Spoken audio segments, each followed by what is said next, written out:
I believe that it's about time that we get started. Welcome to the stream if you are here. If you are not here, you are still welcome. Sorry for being just a few minutes behind. I got delayed because of an update to the chat bot. But the important thing is that we are here now.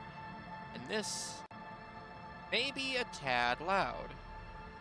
I'm actually trying to keep an eye on it. So you'll have to let me know if it's like too loud or if you can hear me alright. But obviously there's going to be a lot of voice acting in this game, as this is the Final Cut version of Disco Elysium. And it is fully voice acted. As such, I want to make sure that everybody, including myself, can hear it appropriately. So I'm more than happy to mess around with the volume accordingly. Lower the music a little bit. Gonna lower that down a bit more. But first, take care of a couple holidays. Today is National Bavarian Crepes Day. Pretty self-explanatory. If you've never had a crepe, try it. They're good. Bavarian crepes are also good. And also today is National Goof Off Day, which I don't know how much goofing off we'll be able to actually do in Disco Elysium. I know next to nothing about this game, other than the fact that I have apparently the version that is fully voice acted. So it's gonna be a fun experience. I hope. I've been told that it's very introspective. So we'll see. Let's just jump right into it. Oh, by the way, I do also apologize in advance for any background noise. I was left alone with the toddler, who is sitting right next to me right now, just watching some shows. But if he gets a little rowdy, you'll know what it is.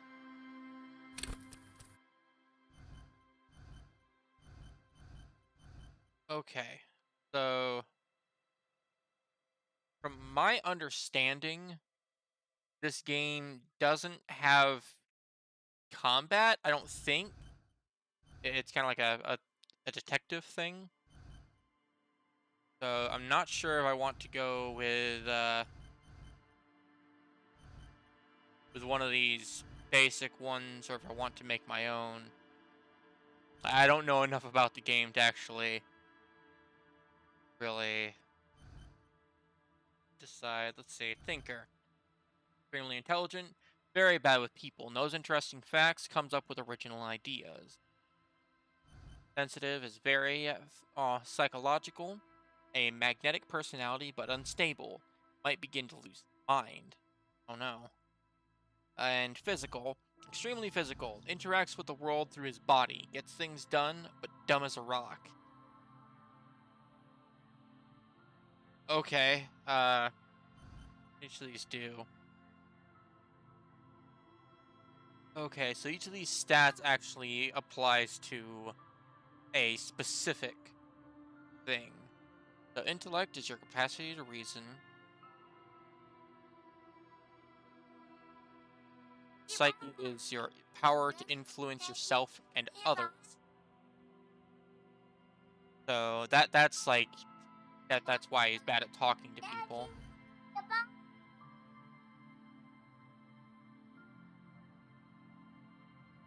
The physique is how well your body's built. That's, part of physical.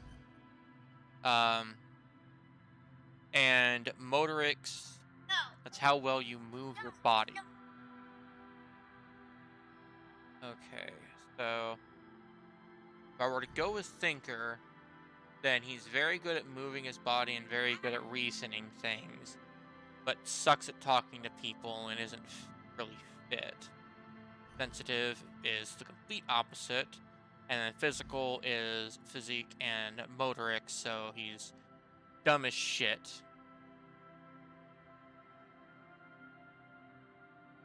And, but he can really do all the heavy lifting. I'm just trying to figure out which one I want to go with. I'm leaning more towards Thinker if I am going to be doing an archetype and not making my own. Just simply because it seems like it's the most stable and would be the best at like solving things, but I do worry that that would put me at a severe disadvantage when like trying to actually get any new information. Like I'd go with Sensitive if it weren't for the fact that his ability to reason is shit, so like it says, he might actually start going insane. I don't necessarily want that. Not too early, at least. If I'm gonna go insane, I'll go insane on my own time.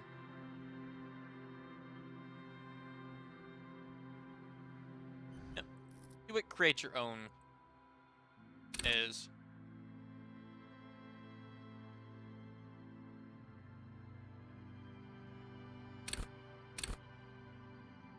Okay, so these are straight 1-to-1. It doesn't take like multiple.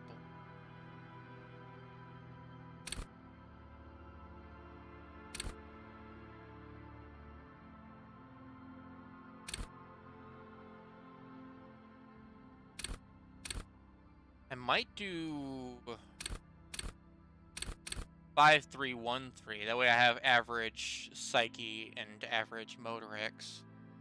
That way I can get all the intellect that I was like wanting, but without sacrificing my ability to talk to people.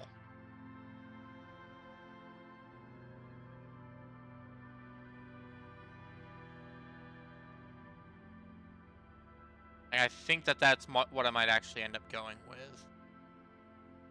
Well, we'll see how it works out. Okay, and this is where I would choose my skills.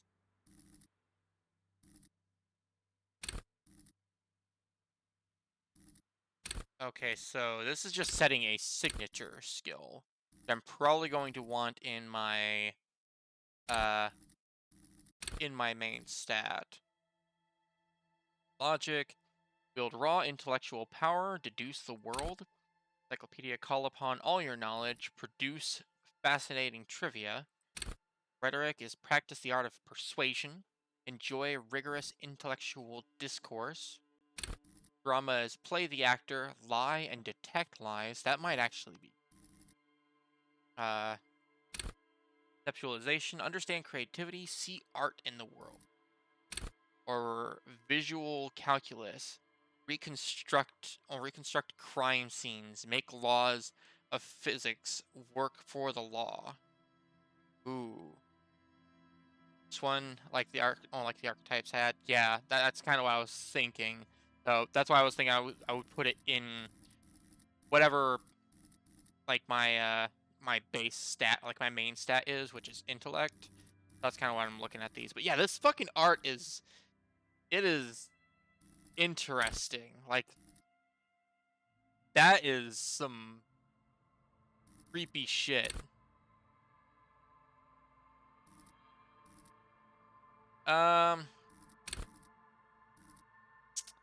Leaning towards visual calculus and drama. Drama would be good for like kind of parsing out information, like if somebody's lying to me. But visual calculus would actually help me with like actually understanding the scene that I'm looking at. Then again, so with logic. Pain threshold down in physique is pure nightmare fuel.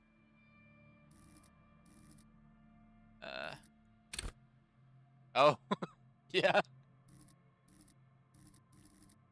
Some of these are fucking cool though.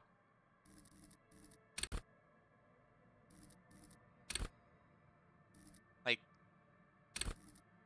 these are a lot of these are honestly pure nightmare fuel. if I'm just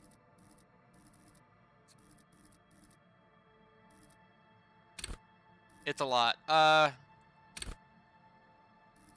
Yep.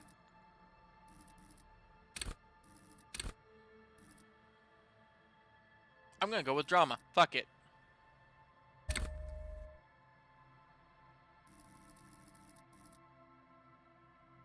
Drama it is. Play the actor, lie, and detect lies. I am a walking, talking lie detector. It's gonna be great. The Furies are at home in the mirror. It is their address. In the clearest water, if deep enough, can drown. There is nothing. Only warm primordial blackness. Your conscious ferments in it. No larger than a single grain of malt. You don't have to do anything anymore. Ever. Well, I don't know about that. Ever. Never, ever, ever? Never, ever, ever, baby. Yeah, baby! An inordinate amount of I like this time reptilian passes. brain. It is utterly void of struggle. No ex-wives are contained within it.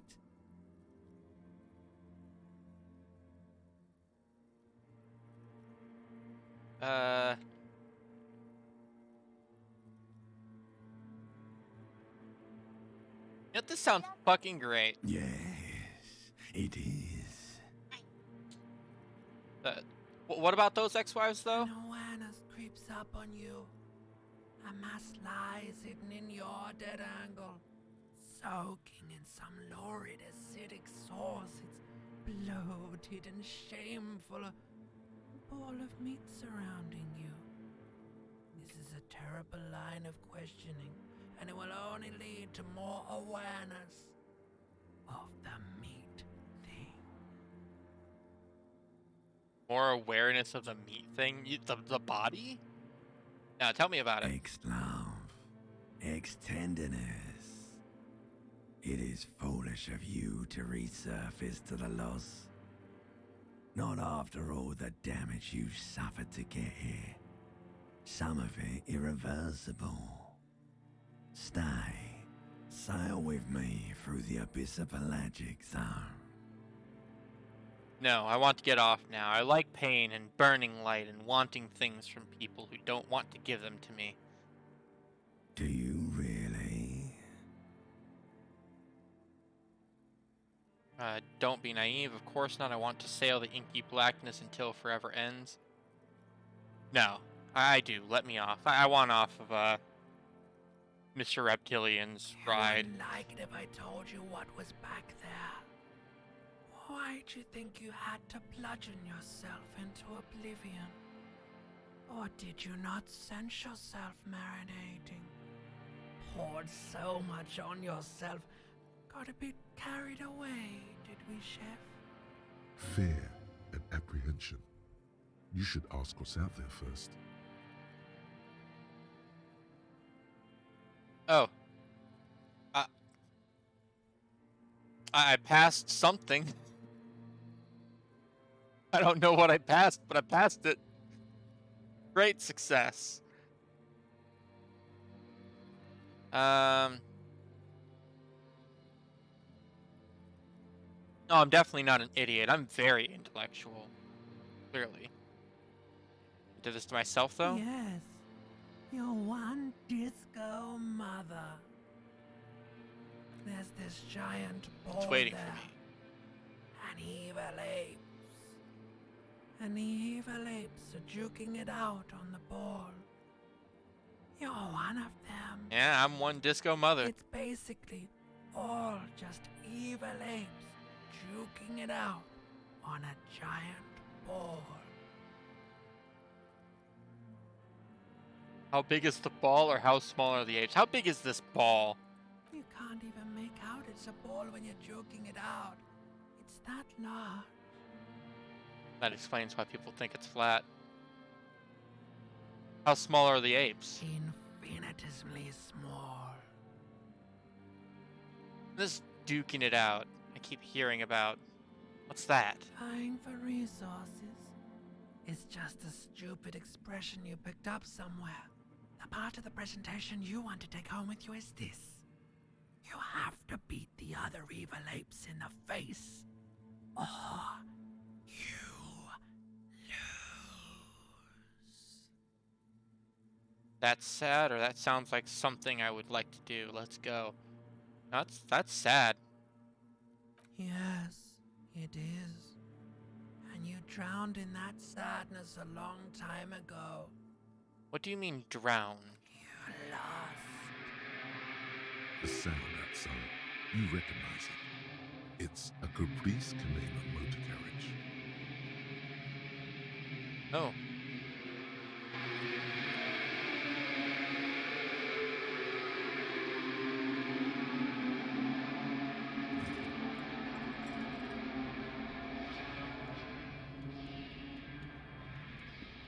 Oh my. Okay. Wasn't expecting to be down in my... Ugh! What's with the face?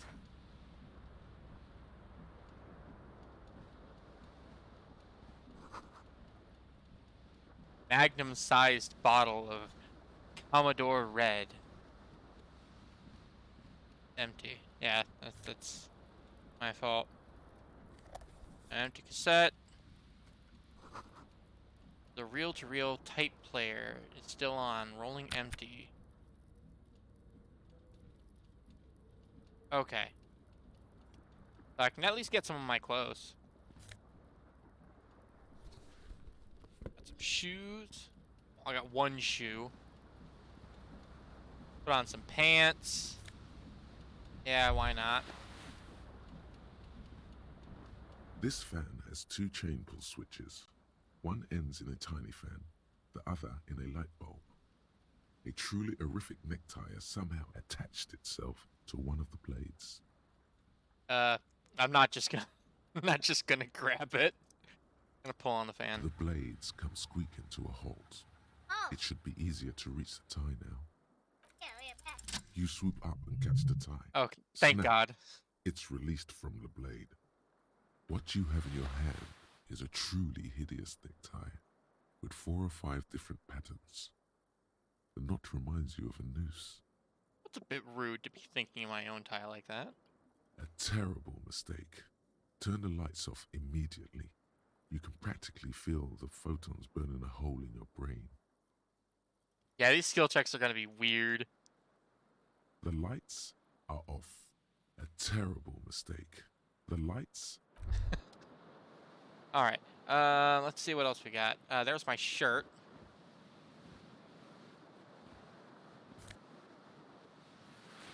Oh, it's my jacket. My shirt's actually right here, it looks like.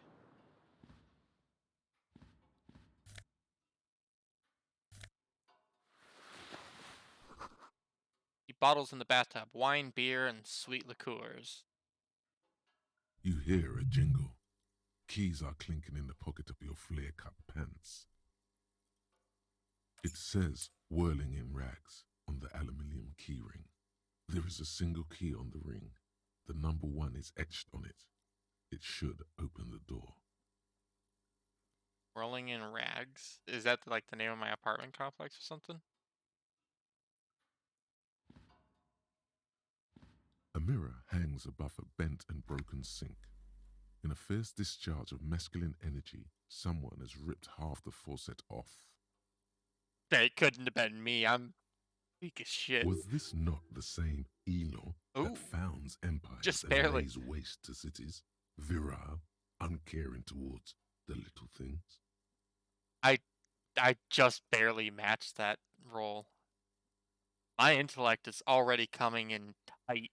Probably not, no. Hot water sprays from the faucet's base, and steam covers the mirror. You cannot see yourself, just a vague impression of a man. Suddenly, you realize you have no memory of the face that awaits you there, underneath the soft vapor.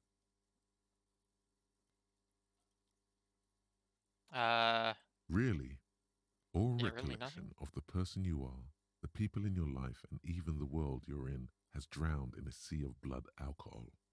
This was no mere night of drinking. It was a deluge of world-ending proportions. Yeah, I must have really fucked myself up. As you slowly reach your hand towards the surface of the mirror. Abort. You clearly have not thought this through. You won't like what you see there, and you will never unbecome it.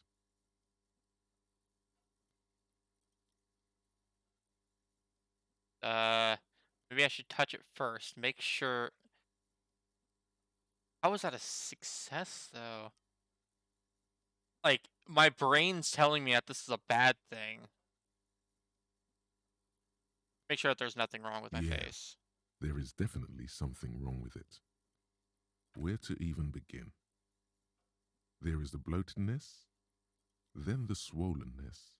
It's like there's an upholstery of alcohol underneath your skin.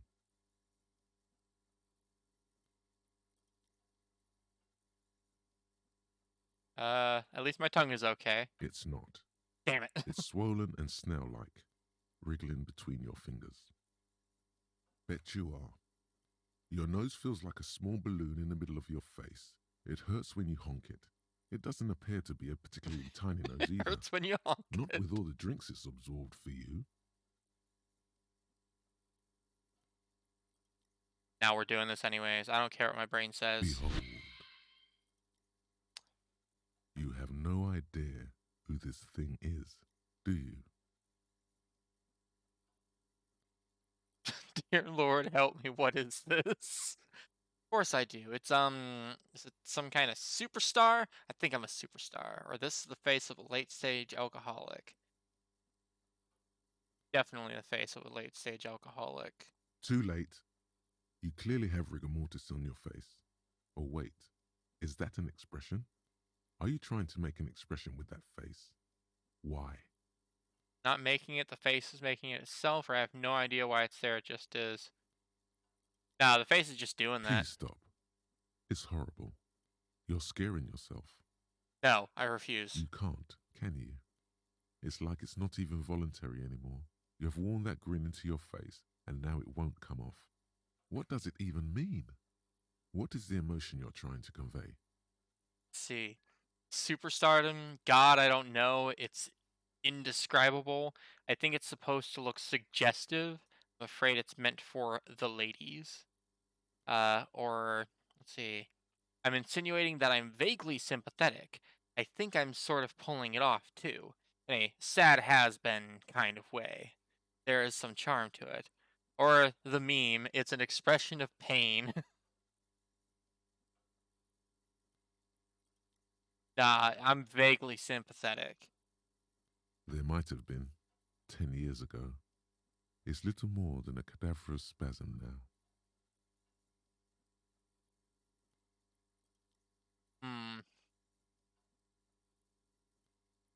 Ooh, now I actually get to choose. Okay. I'm not doing electrochemistry. That's impossible. I can't attempt to stop the expression. I've got even odds for the to figure out what the source of the expression is. Why not? Like the rest of you, it Shit. comes from a bad place somewhere in the past. That's all you know for now. All right. Yeah, I'm gonna keep that expression then. Why not?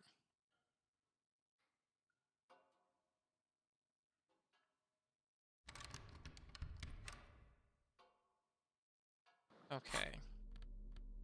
So I do have both shoes. All right, it says I have both shoes, but I've actually only got one for my left foot. I am still missing one.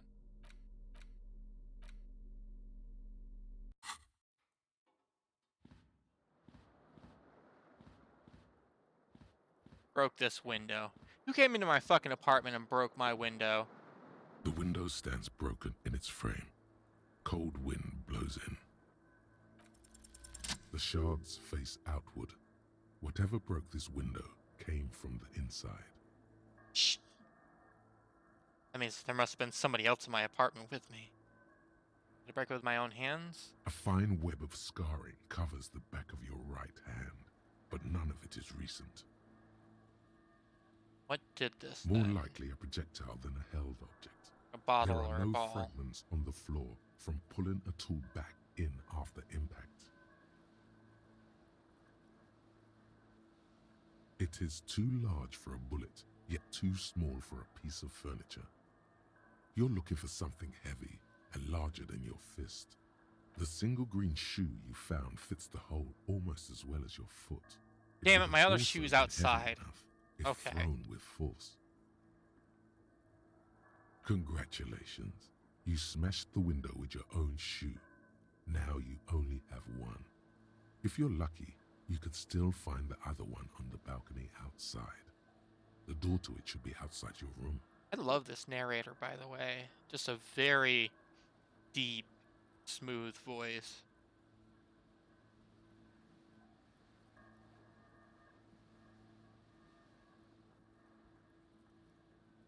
Nah, I should go get the Cool shoe. wind gushes in. Your toes curl up from the cold.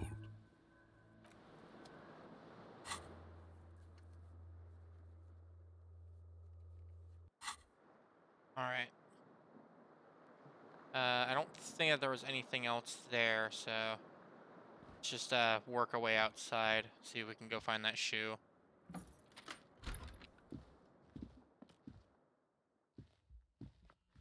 Hello, officer. The young woman raises a cigarette to her lips. Ah! She's a disco dancer. Her eyes are brown and her face is speckled with birthmarks. She can't be more than 28. A silver jumpsuit falls off her like scale armor, sparkling. This is the sparkle of too many nights out on the city. Officer. Am I military personnel? No. She seems perplexed by your question. Wait, I know I'm a businessman. Chief executive officer, right? Then why did you call me an officer? I'm just gonna go with that one. Get straight to the point. Because you're a police officer, sir. She pulls on her cigarette.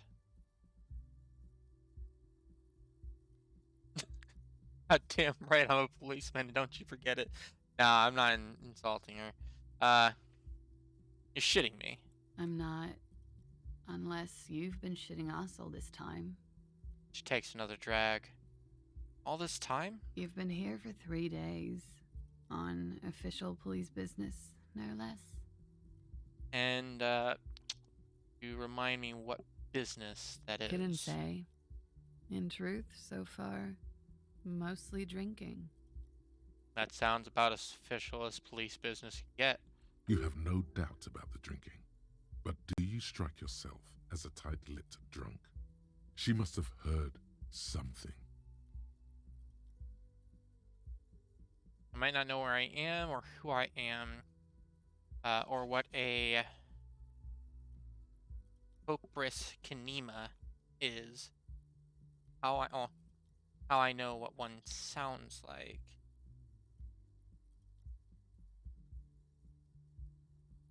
Why don't I remember being a cop or anything else?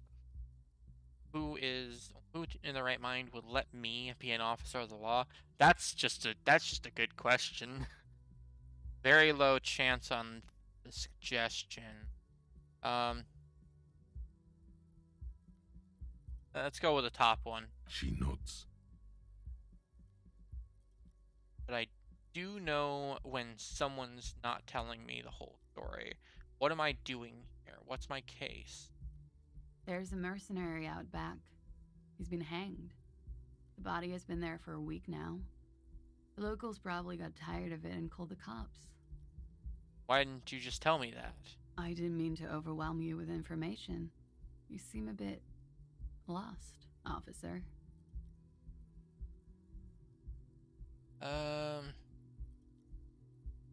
Why don't I remember being a cop or anything else? That's probably just the booze. Could it be because of the drinking? Raises an eyebrow. The cigarette sizzle. Yeah, fine, I'll ask as well. Who in their right mind would let me be an officer of the law? Don't be so harsh on yourself. They let almost anyone be a police officer. That's fair. Of I course. should get going now. Be careful, officer. They don't like the police around here. Something stirs in you as she's about to go. Call it an instinct, a need. The need to ask questions. It's like you've said the words a million times before. She looks back at you, a light glinting off her eyes. Before you go, I have some questions for you. Yes?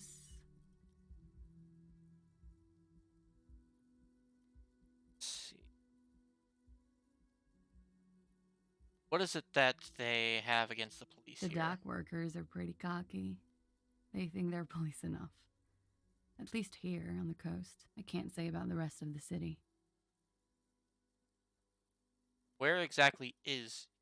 Where am I? You're in a hostel, sir. No, where are we? Where in the world? We are in Revachol. Revachol is the disgraced former capital of the world, divided into zones of control under foreign occupation. Half a century after a failed world revolution, she is central to our moment in time. Sure, Revachol forever. Forever and ever. And ever and ever. What year is it? It's 51. Of... 1,000? The current century? And what's the current century? Centuries don't have numbers. They have names. And this is the current one. How many centuries have there been then? Civilization has existed for 8,000 years, sir. She grins. What's so funny? You're right. There is nothing funny about civilization. Your room is almost next to mine. Did you hear anything last night? There was the usual ruckus. Loud disco music. Damn it. Not again. Did I have any I visitors? couldn't say. It's impossible to hear people speaking from over here. She nods towards room B. What about the loud disco music? Oh, yes. Various artists. Ostentatious orchestration prime among them. Raises an eyebrow, waiting for the name to connect with you. Oh, that. Yeah. Whoa. The less said about OO, the better. OO were huge where I come from.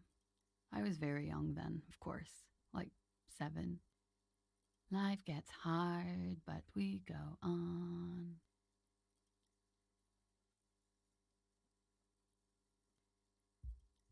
Yeah, we go on alright, or it mostly just gets hard, doesn't it? It would appear so. At around 2 o'clock, the disco stopped and there was a change of pace. What happened? A slow, sad song started playing, like organ music on repeat. That went on for quite a while. Some of the time, you were yelling along to it. Was I singing this? Or the empty case of the smallest church in Saint Seiyan? Yes, there was a church in there. A really small church. Like the smallest, saddest church in the whole world. It was about that. And also, What else? that it doesn't matter anymore and that we're alone now. It was difficult to tell. The song itself was very quiet and soft, but you sounded like a winded boar, sir. It was hard to understand what you were singing on top of it. You say wounded. Do you mean like, do you mean that in a cool way? Like a wild beast? I'm just gonna apologize. I'm sorry. I'm sorry that you had to hear that. Don't be. I was going out later anyway. It didn't bother me. What happened after? Then you started screaming and trashed the place. Are you sure I wasn't being assaulted? So me, what did I do? Or you're making this up? I would never behave like that. Are you sure I wasn't being assaulted? I don't remember any of this shit, so I'm gonna double check. No, it didn't sound like there was a fight. It sounded like someone was trashing their room. A window was smashed. The tape player, probably. The song stopped. And furniture, too. A real destructathon. There was screaming. Then I think you passed out. think my brain broke. Please tell me there wasn't anything else. There was. I think you screamed that you didn't want to be this type of animal anymore. I may have misheard, but it was sort of memorable. You mean human? I went out afterwards. Everything was quiet by then, around 4 or 5. And that was it. Glad to have been of assistance. Yeah, that didn't unfortunately give me too much to work with, but... like she left a nice long stub in the ashtray. It's still smoking. Calendar says it's March. The year is 51. Of course it is.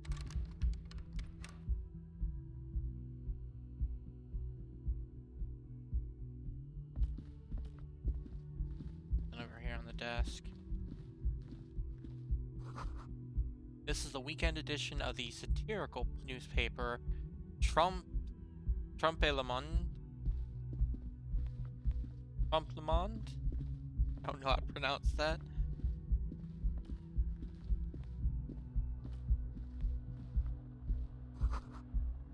Something on the table.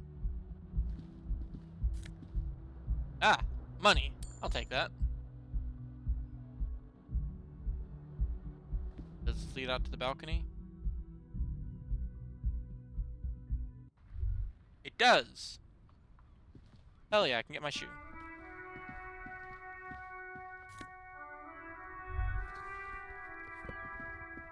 There they both are. 2 identical shoes, both copiously green and indiscriminately snakeskin, reunited on your feet, like 2 baby crocodiles. Conceptualization, I succeeded in comparing them to 2 baby crocodiles. Wait, these do not look like normal cop shoes. It's pretty clear a normal cop is not what you are. Didn't even have to pass a check for that one. How do they fit? Good, they're balanced, comfy. Feels like the only good thing about you right now, truth be told.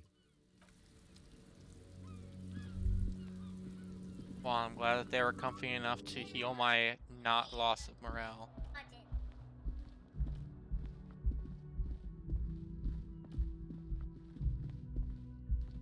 At least I can get out of here now. Or at least go to the 2nd floor. The 1st floor, even. Hey there. Oh, that guy.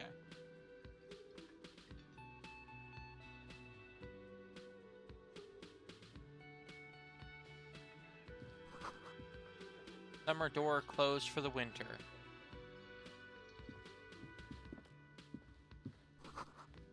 Where lyrics would be.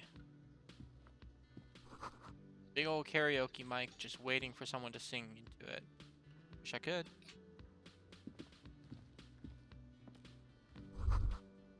Speaker is connected to the radio. The music is seasoned static. Hello, sir. A man in his late 20s stands behind the counter, inspecting a stuffed seabird. As you approach, he gives you a sideways glance, then looks down again. Yeah, sorry for the commotion That was earlier. disdain in his eyes. Even now he's purposely ignoring you. He tells me you don't like me. Oh no, you're a hero. A real hero cop. Says without looking up. Could the massive property damage upstairs have anything to do with this? Not only am I a cop, but I'm also a hero. No, you're being sarcastic. Am I? Or did you ride in, take the body down, solve the murder, and not trash my hostel room?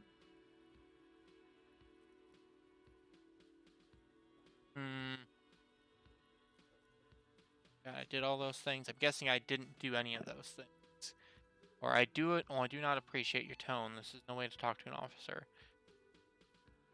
I'm gonna go with the first one. Can you move the notifications? It's blocking some of the dialogue. Yeah, sure. Give me a second. Um.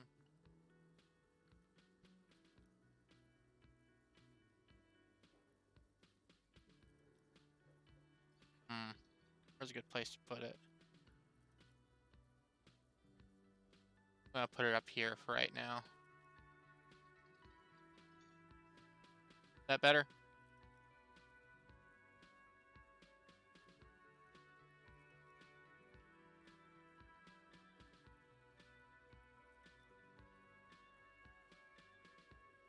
Oh my god, I did all those things? No, you see, actually, you didn't. You haven't done anything even remotely useful since you got here. What have I been doing then? Have you seen me around? No, I haven't seen you around. I'm not always here. He looks down again and keeps plucking at the bird. What's so special about this bird? Work of taxidermy. The white and brown seabird lies among piles of coasters and drying mugs. One of its wings broken.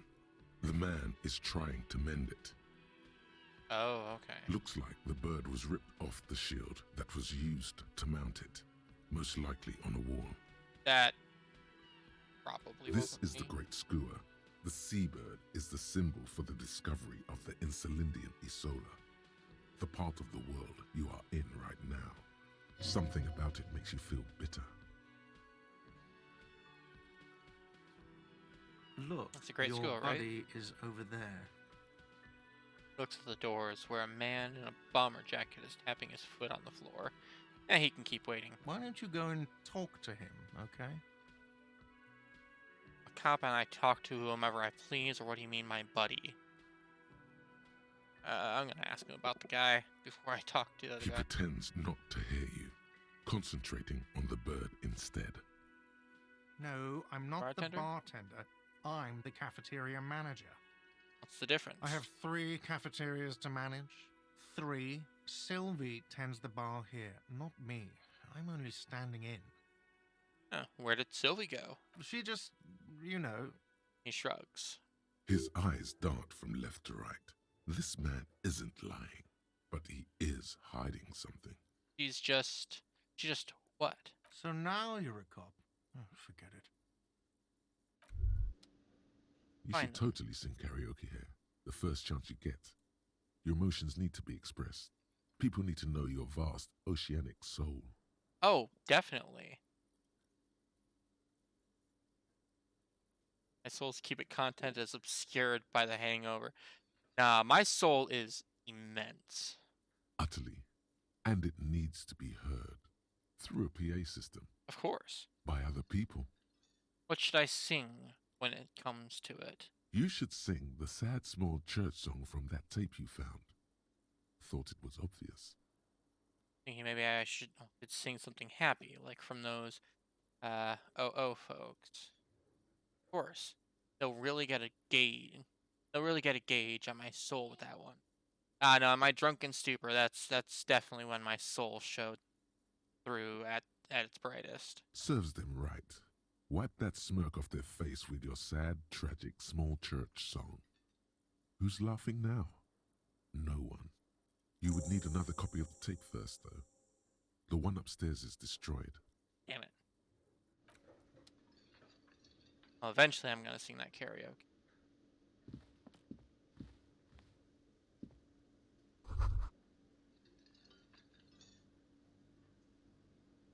Menu has been wiped clean, only the word Monday written.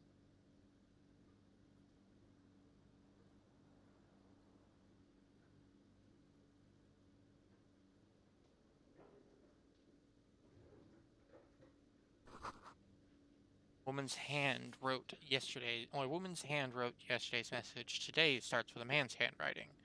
That's that guy, of course.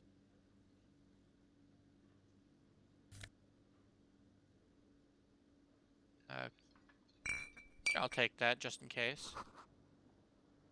The water cooler. A large bubble is rising to the surface.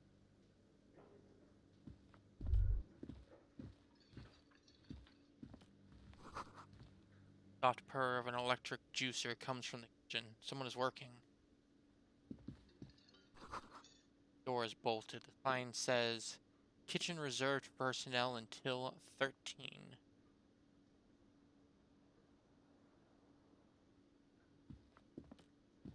Okay. I'll have to come back at a specific time then. Sign reads, Mess Hall reserved for Union members. Doors open 16.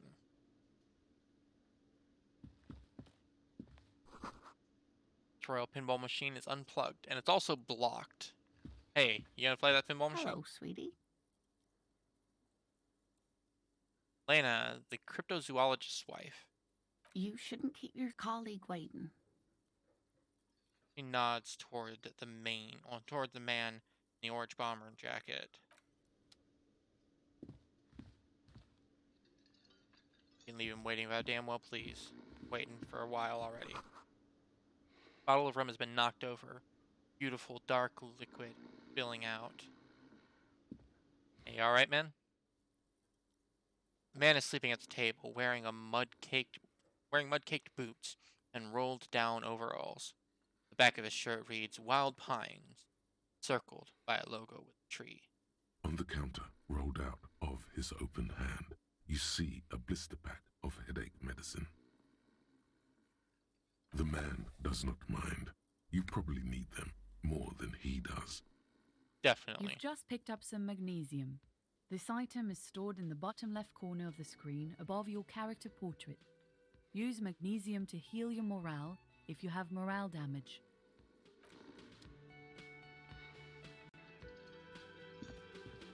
Alright, fine, I'll talk to my friend. A bespectacled man in an orange bomber jacket is tapping his foot on the floor.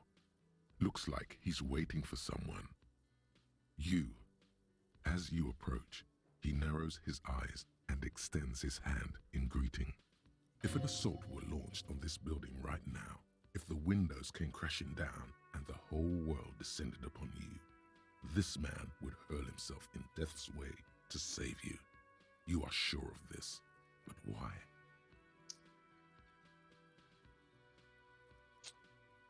I'm gonna shake his hand then.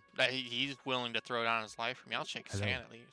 I'm Kim Kitsuragi, Lieutenant, Precinct 57. You must be from the 41st. You realize he's waiting for your name. This is your chance to come up with a really good name for yourself. Get creative. Conceptualize. I got a high chance.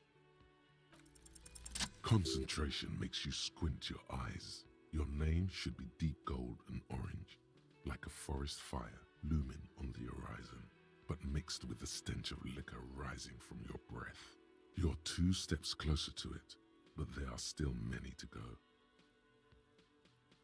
It is not yet time, or I don't really know my name. It is not yet time. Okay then. Processes the information, then disregards it. It looks like we had a little scheduling error on Sunday. Saturday too, actually. Have you had time to talk to the manager here? A little What bit. he means is, he has been trying to meet up with you for 2 days, but you have been otherwise occupied. Mean him, not towards the cafeteria manager. Yeah, I just talked to him. No, I haven't. Or there must be some kind of misunderstanding. You're taking me for someone else. Now, you mean him? If you don't mind, we should talk to him again. Ask him for a rundown of the area. Now that I'm here as well. I understand the scene is out back, right? Of course. It also wouldn't hurt to assure him the police are finally here. In full force, I mean. Have you mapped out the initial interviews? I have not. Okay, we'll have time for that after we take a look at the coroner's case. Have you removed the dead body from the tree? Look, man, yeah. No, I have not. So, the body is still in the tree. This is the first time you detect a weariness in the lieutenant's voice. It is obvious he would have preferred for the body to no longer be in the tree. I'm sure. Where it has been hanging for 7 days straight. We should go there as soon as we are done talking to the owner. What if I told you I'm not really a police officer? How can you be so sure I'm from the police? Can't remember anything. What were we supposed to do again? Or let's get going then. I'm gonna act like I know what's going on. I'm gonna act confident with this guy. After you, officer. If you're about to embark on an investigation, shouldn't you have a badge? I shouldn't have a badge or something? Check my pockets. I should have You one. mean you don't have a badge?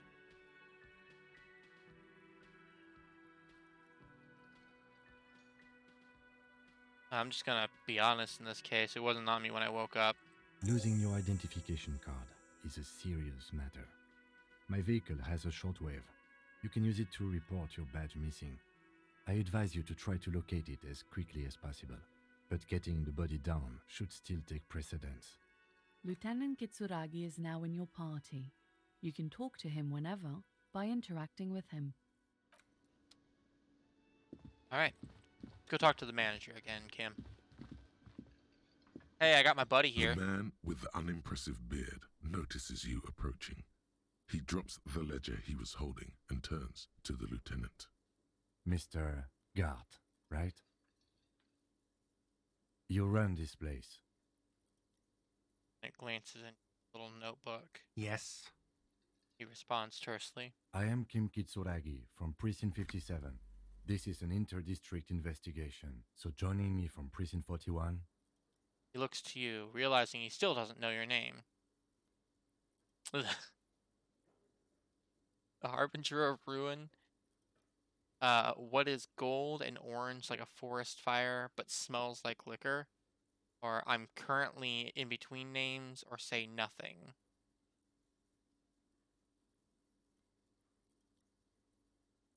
But the Harbinger of Ruin sounds like a great fucking name. Honestly. But, I'm just gonna say I'm currently in between names. Fantastic. Like when you've listened to your band, but you haven't decided on a solo artist name yet. He was about to say something. Let him. Yeah, Right. go on, Kim. Now, I know it took us a while to arrive at the scene. It also took you a while to call us and report the dead body. It was you who placed the call, yes? No, I only just got here. It was probably Sylvie who called you. She usually works the bar here. I'm only temporarily taking over her duties. Do you have her number? As a matter of fact, I do.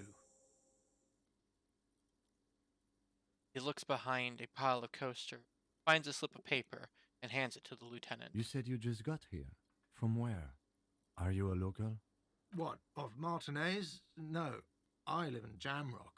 I only sometimes come here to keep an eye on the place. This is just one of the many, many cafeterias I manage. You manage 3. But you still know your way around, yes? In case we need directions. Yes, I know where some things are, but as I said, I don't live here. I just used to work here. And I'm not going to start working here again, if that's what you think. I didn't imply that. Detective, He probably means this is where you step in and ask your questions. I'm gonna ask the question. His face expresses profound doubt in your having this. Rude. Ask him about the body's location before asking if he killed him. People give up information in the more innocuous questions, which you can later use in the more sinister ones, not vice versa. Okay. That's good to know. Where is the body exactly? Behind this building, there's a courtyard. They hoisted him up on a tree there. What's the kitchen behind him? And how do we get there then? That's easy. See that door there? First you exit through that. Then to your right, you should see a big hole in the fence. A really big one. You can get to the courtyard through there. No need for the keys. The hole is big enough for the Franco-Nigerian cavalry to fit through.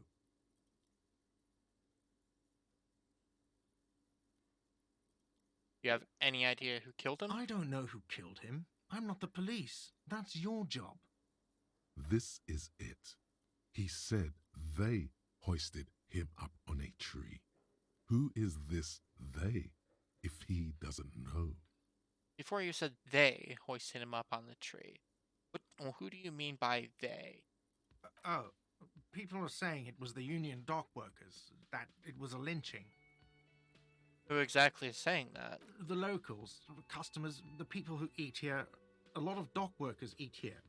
Sylvie told me everyone knows the dog workers did it. Did the debarders themselves tell her this, or is it a rumor? I don't really know. You'll have to ask her. Why would the dock workers lynch this man? I would suppose it's because they have nothing better to do.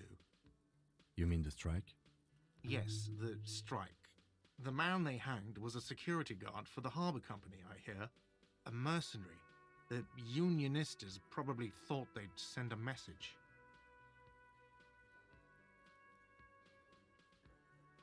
The lieutenant turns the page in the little notebook he's been scribbling in.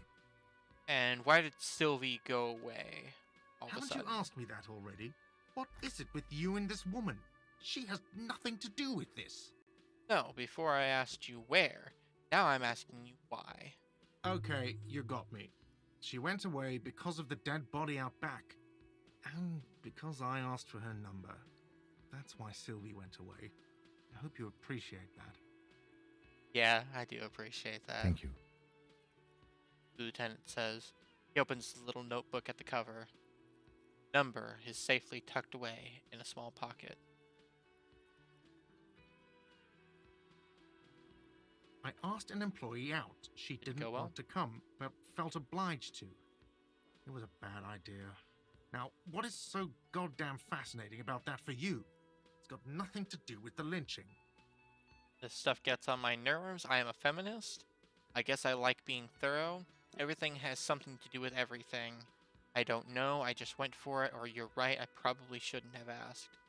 Now, every little bit of information is worth something. Good for you. Was there something else? I'd like to get back to what I was doing. Yeah, you're clearly doing some important work there, Mr. Manager. Let's go. Not so fast. You owe me 130 real.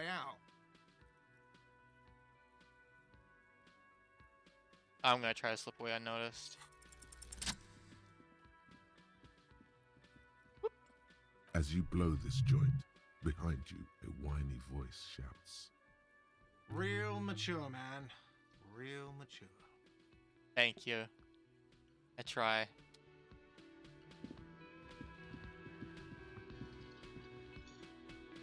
Okay.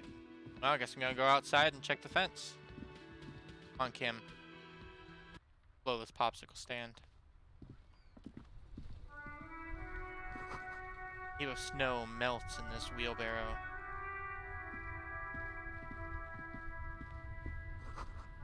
Street sign reads, "Fuck the police." I see. Clearly I'm not welcome here. Pigs Go Home, the street name, is legible.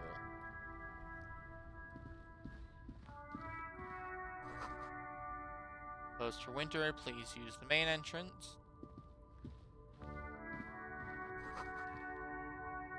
Goods from the lorry haphazard litter the surroundings. Hey, are you a worker? A-cab for sure includes this disco dickhead. I mean, I did apparently go on like a 3-day bender that resulted in me trashing a room and breaking a window with my shoe. So, you know what? I'm sure that the guy this guy probably deserves it. The RCM in Martinez. What can I help you with? We don't see a surprised. lot of police around here, that's all. I have some questions for you. Of course. What can I help you with? I'm new around here. What is this fuck the police business? Excuse me? She doesn't understand. She's uncomfortable. Maybe you should drop this line of questioning.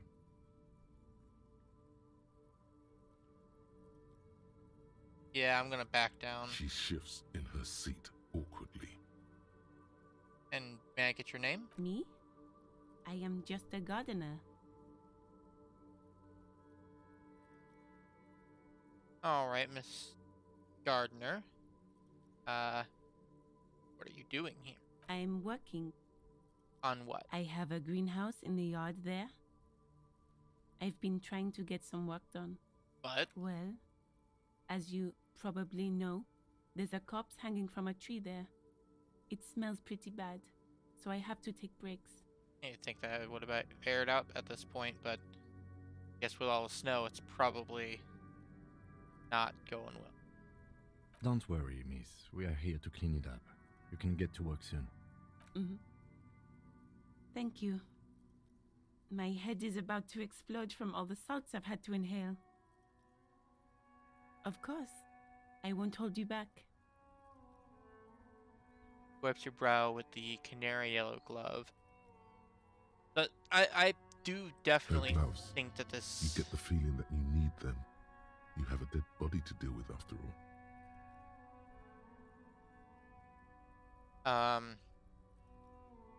Yeah, this is definitely a game that you're not meant to explore all the dialogue, or at least you're supposed to explore the dialogue in a specific order, kind of maximize your chances of getting information. So this is going to be interesting. One more thing. Can I borrow your gloves, please? Sure, keep them. I have another pair. Hand you the rubber gloves with no visible annoyance.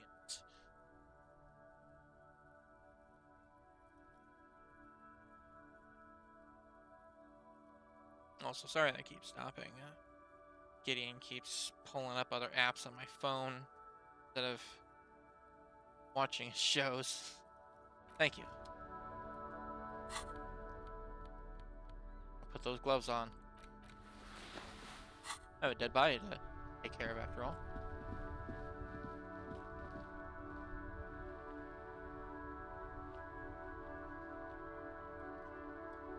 Anything in the trash can? There are bottles inside. You could pick them up if you had a bag, but I don't. Rue de Saint.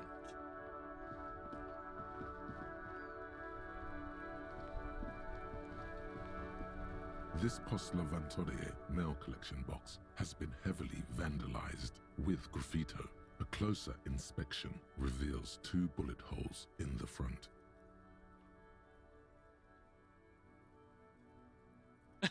Fuck you, mail delivery box. No, I'm not gonna kick it. You're a good mail delivery box. You're doing great.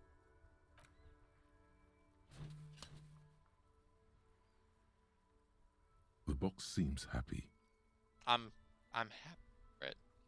Also, there's a very angry face and a very happy face there. Eat shit pig, fucked by the coon, and St. G with a crown have been scribbled on it.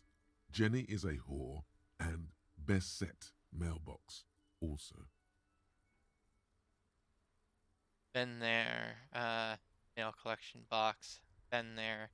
Mail collection box. You should man the fuck up, or I feel you, mail collection box. Now I've been there. The mail collection box seems cathartic, thankful even. So do you. You shudder. Then you swallow. That was probably very awkward for Kim. The worn and beaten wooden planks of the bench do not look overly comforting. We can sit on benches after we've solved the murder. Let's go. You can revisit the bench if you ever need to pass the time when Lieutenant Kitsuragi is gone.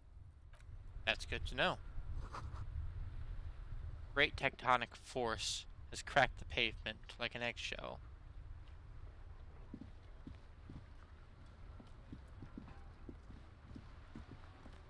So, body like back here? I assume so, on account of the hole in the fence. An old call box with a matrix of push buttons lists all the companies in the East Delta Commerce Center. Yeah, I'm gonna leave that for now.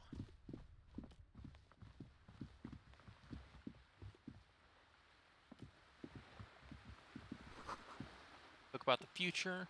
The government reads your mind using radio technology. That's true. Book about Mordario culture or something. Promotes freedom, roaming upstream. This book, you don't really understand what it is about, nor does it seem important. Or this is a book about pate. Cover stands a very muscular man surrounded by flames. Probably me. This book has a rose, pistol, and a half-naked dame on its cover. Be back to talk to you later. I'm just gonna go inspect the body.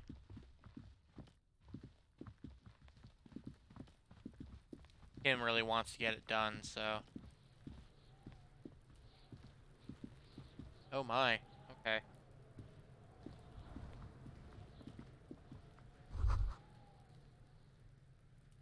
Letter R wears a crown on the ribbon below. A light above. Sending. Yeah, Kuno, fuck him up. Hey, Kuno. Kuno's got this.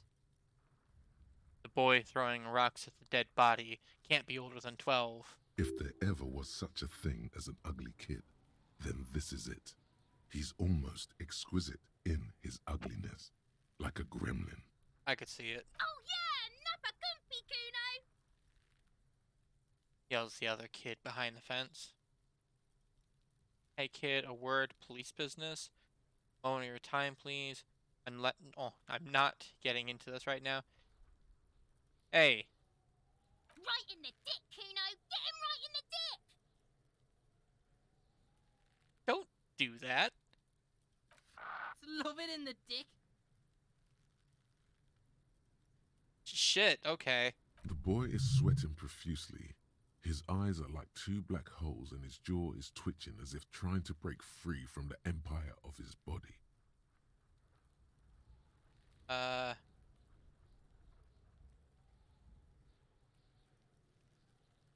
Spreading perfume. Eyes are like two black holes and his jaw is twitching as if trying to break free.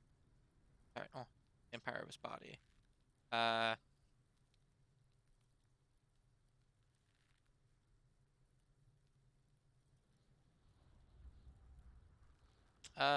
Stop using slurs at my crime scene. That's not how we do it. Can't talk, pig. Shit's coming up strong. Throwing rocks. Shit coming up strong. That sounds good. Joyous.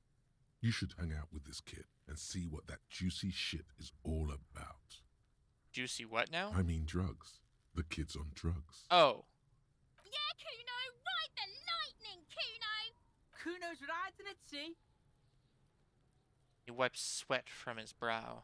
Sends another rock flying. The rake, Kuno! You should throw the rake at him, Kuno! The fuck? Does Kuno know what a rake is? Kuno's not a gardener. What should we do? Kid siblings? Kid, you want to hang out? I'm not a narc. Or, look, I have questions for you. Alright, entertain the Kuno. Show me what you got. What you got there? What you got, huh? Show me what you got. The body, what do you know about it? Shitload, pig. What's your question? Don't tell the pig shit, Kuno!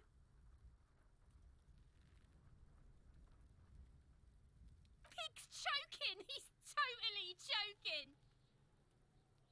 If I were to want to waste my time, which I do not, I would ask them who he is, how he got there, and the usual.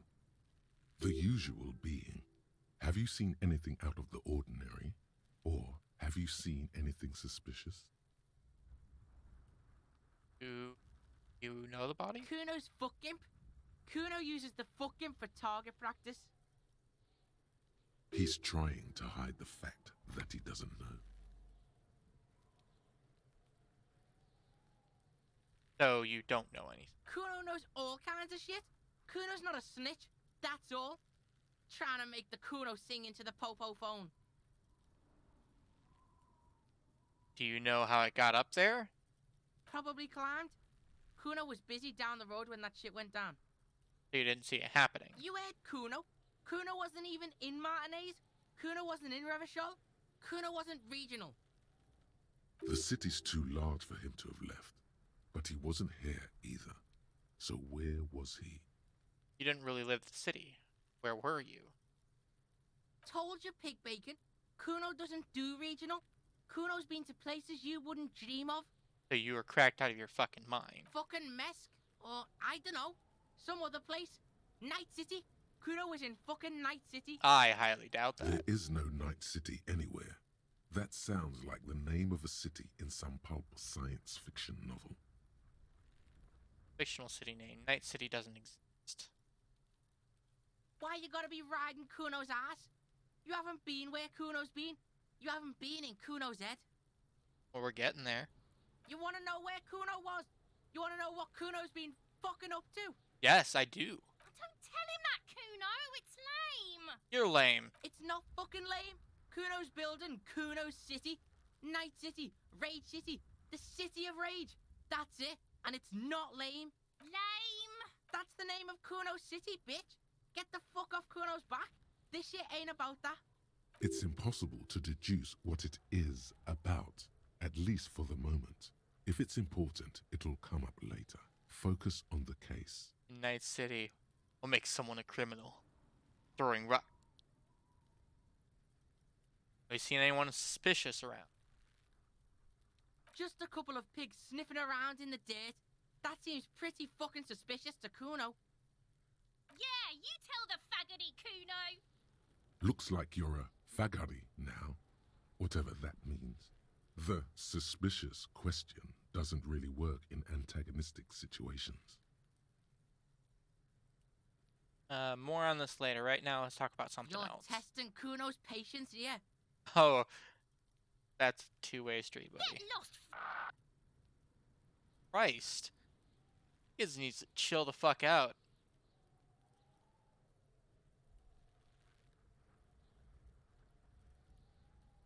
All about the crime scene. You kids often play in this yard? Right, pig. This is where Kuno plays with his little wooden choo-choo. What do you want with it? I have questions later. For now, let's talk about something else. Yeah, whatever. Kuno doesn't give a shit. Who is Kuno? Kuno's Kuno, pig. Boy points to his chest with both thumbs. It's always Kuno, never I. Clearly the kid's using the third-person perspective as a shield. Interesting. You refer to yourself in the third person to distance yourself from the situation.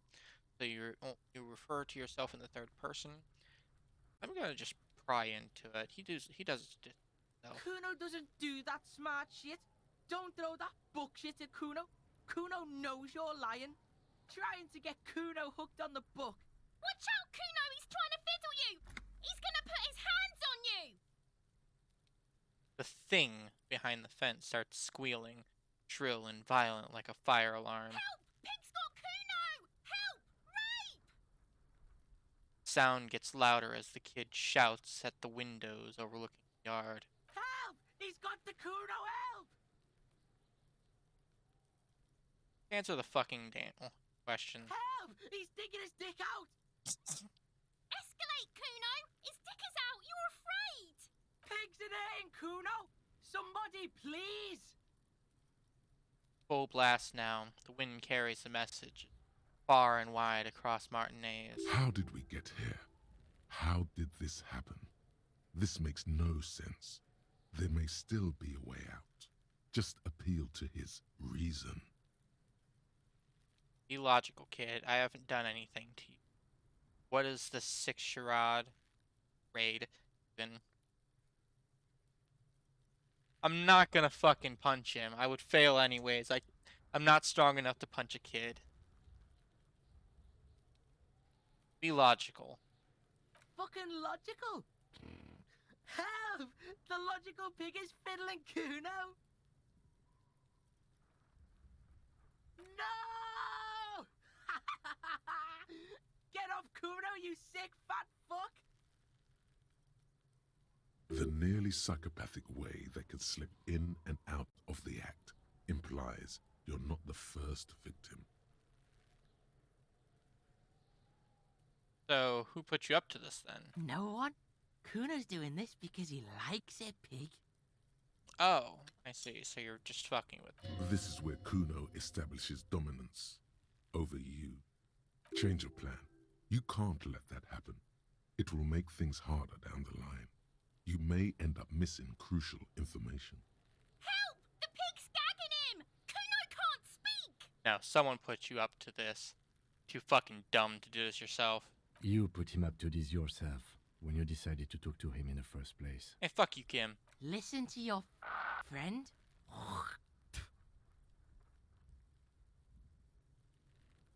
Hawks a loogie on the ground. The phlegm is yellowish and bubbling somehow.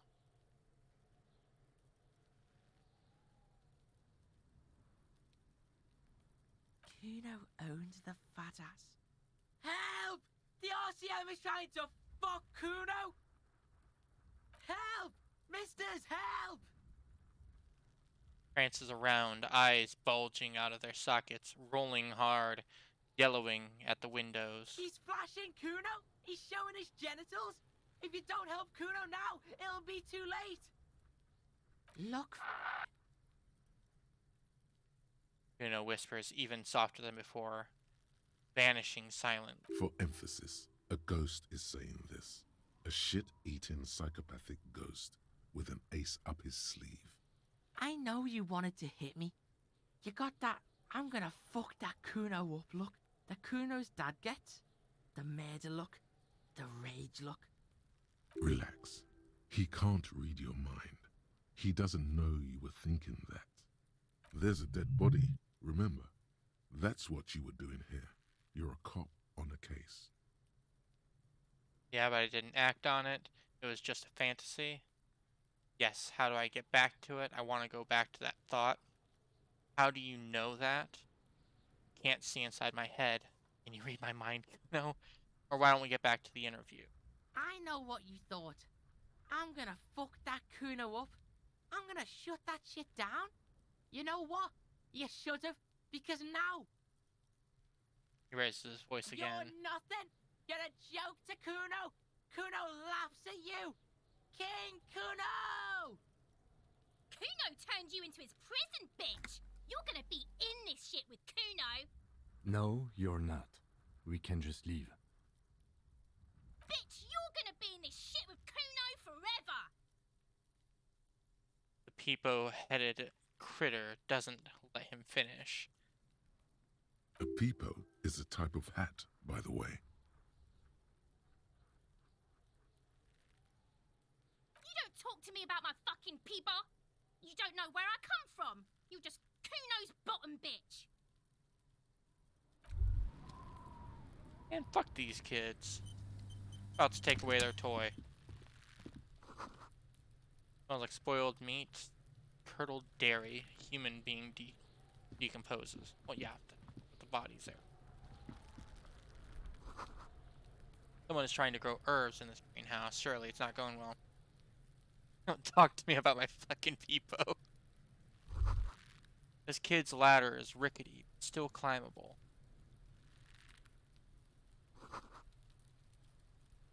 Ladders for kids, it wouldn't hold the weight of a grown man.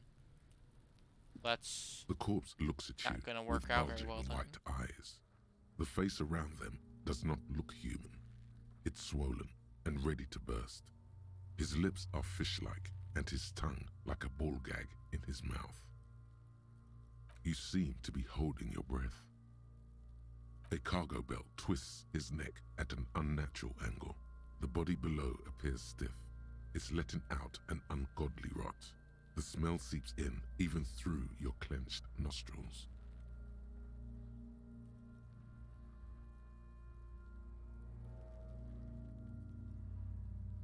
God, what is that? Why is it so bad? Probably because it's been there for 7 days. Active decay. It's okay to throw up, officer. No one is judging. And it raises a white piece of linen to He's about to blow! Cop's gonna blow, Kuno!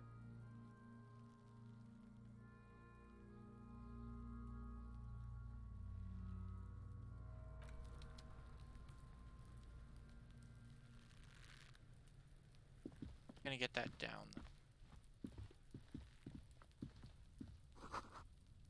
Mechanism has been oxidizing. An inconspicuous pile of the roofing material, Eternite. Because it's nice and orderly, well-laid pallets, easy on the eyes. Damn. Rhythmic pattern calms your mind. Mammals like this stuff. No, there's more to this. You get this strange feeling. I search into Hard the to feeling. say. It's gone now. Feelings pass, you see. Especially the small ones. It's nothing. Someone just left some roofing material slanted against an old shack. No, it's not nothing. It's clearly not nothing. Oh well. I'll have to investigate that later then.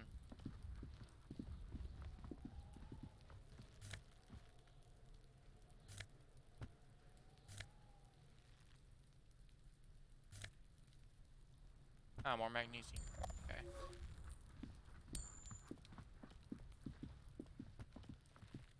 There are several footprints in the mud, left by work boots. Anywhere from 6 to 12 pairs have walked here.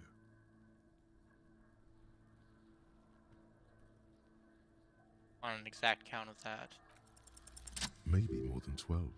No, 8 pairs of boots have shuffled back and forth in the mud.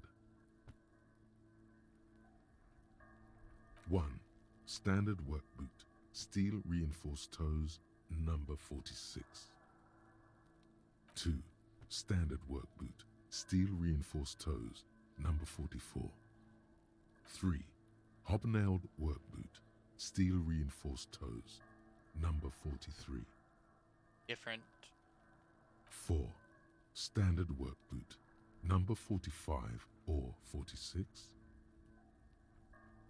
5.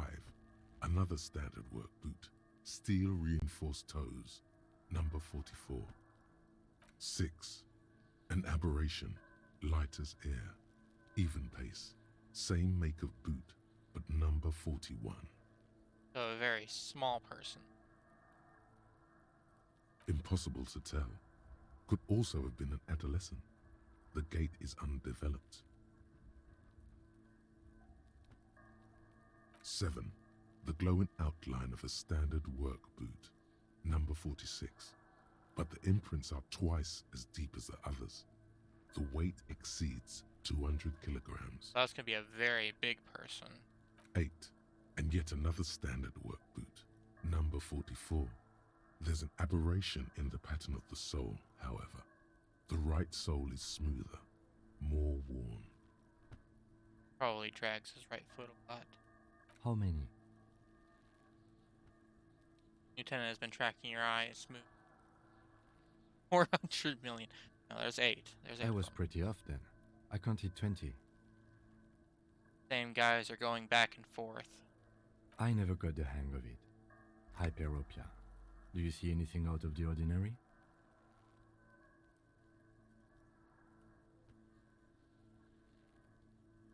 I'm gonna go down the list. That little one, possibly a kid, or a female, someone very of light make. A woman or a kid? I don't think there's any way to be sure currently. Understood. Anything else? Very heavy one, very big boy. 200? Could it be the combined weight of 2 people, one carrying the other who's tied up? Let's say Possible. a heavily built worker carrying a similarly built, soon-to-be-dead man. He might be right. 200 kilograms of living weight is unlikely. Maybe he was a giant. No. It had to have been somebody carrying him over. Somebody had to get him here. Possibly, yes. Lieutenant marked something down in his notebook. But why? You're thinking, why did they have to carry him? Because he was knocked out or already dead. Yes, they could have used a makeshift stretcher or just march him up to the gallows. Maybe the victim refused to walk to his own lynching. He's not tied up.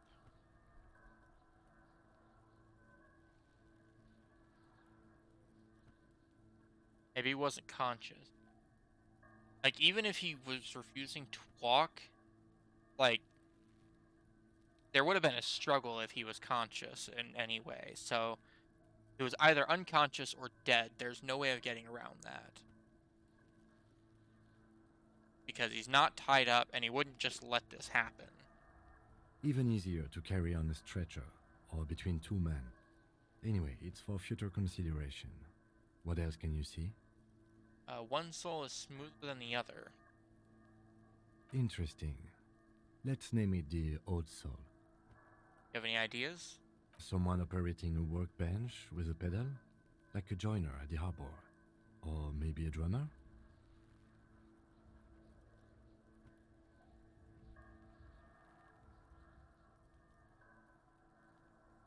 No, definitely not a drummer. That's A drummer only uses the right foot for the kick drum. You're right, it's stupid. stops and looks at the hole in the mud. Perhaps it could be a driver. A driver That's would possible. wear the right shoe before the left. The accelerator is on the right. Interesting. I could, if only I had come up with that idea. I was actually thinking the exact same thing. Yeah, it's like thinking about it when he said operating machine, that would make the most sense. Somebody, if they're wearing work boots, possibly the main driver or somebody that's operating a machine with a pedal. I was thinking somebody that was dragging their feet or their right foot, but it wouldn't make much sense to only drag one foot unless like they had a limp leg. He doesn't seem to hear you, looking south toward the traffic jam instead. The machines are silent. The engines are all turned off. Because of the strike. We should keep our eyes open around the traffic jam.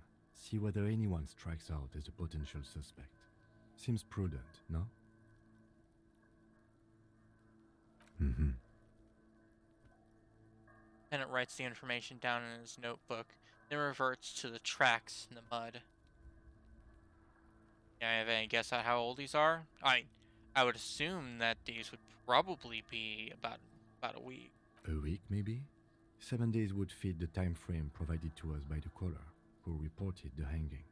It is not impossible. I pulled last week's forecast for coastal Havashol. 7 days below freezing. The day before, the day of his hanging, was the last warm day. Okay, so with the freezing, it froze the footprints as is, rather than them being, like, covered up. Correct again. Sub-zero temperatures would preserve the tracks in a good state.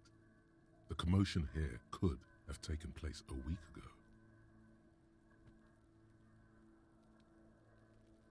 So, what's your take on it, Kim? Because I'm thinking that, like, if this was a lynching proper, then they knocked him out, brought him over here, and hung him up, and did the lynching while he was unconscious.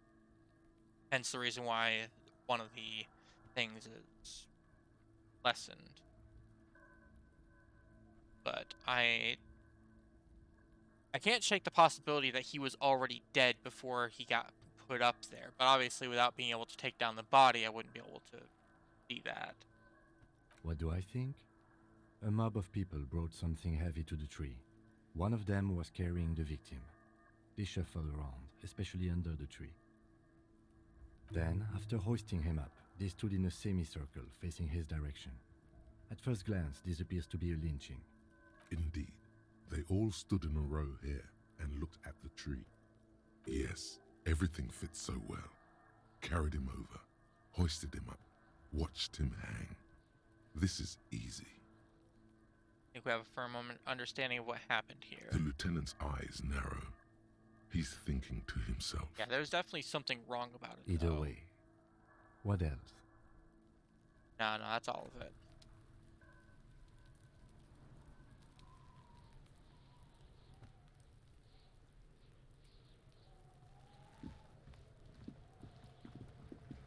Hey, you. Can I talk to you? Kuno, the pig's getting pretty close to me. Come to snuff my shit out, I think. Looks like it's time for me to go, Kuno. Pig's come to take me in. I just want to ask you some questions. Take another step closer. I'm going away for a long, long time, Kuno. Going away for life.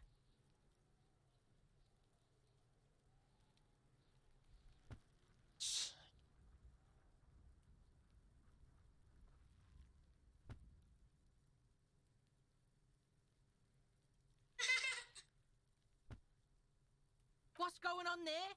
Fuck are you trying to pull, pig? What are the strange words you use, girl?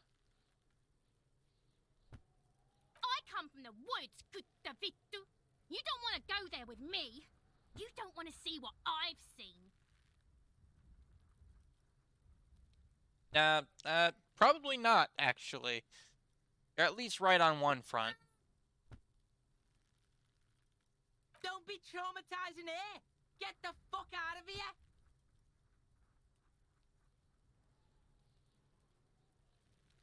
Fuck you, Kuno.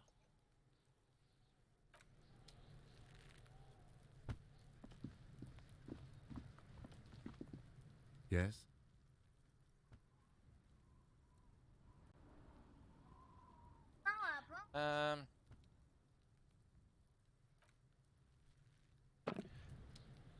See what else we got. Preliminary inspection. You should press the urge to throw up and approach it.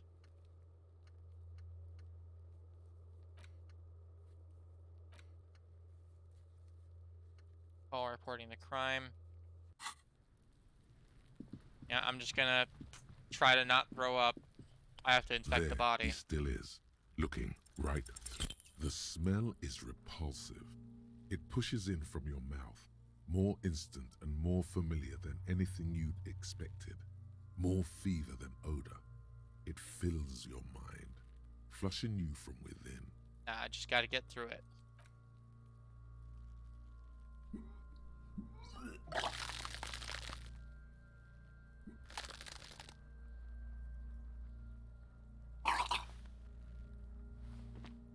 You feel a great force ringing from your stomach. Your body curls and pushes it out, burst by burst, until a pool of vomit lies under your feet and your throat stings from the stomach acid.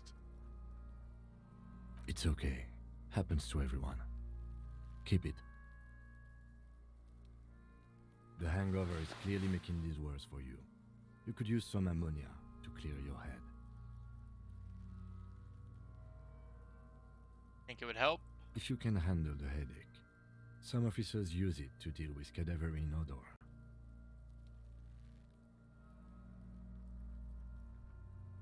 I can't handle the headache. Fair enough. That young woman, the gardener, mentioned she used salts for the smell. If she doesn't have any, there might be some in the fridge store nearby. Acquiring ammonia will provide a modifier to the white check.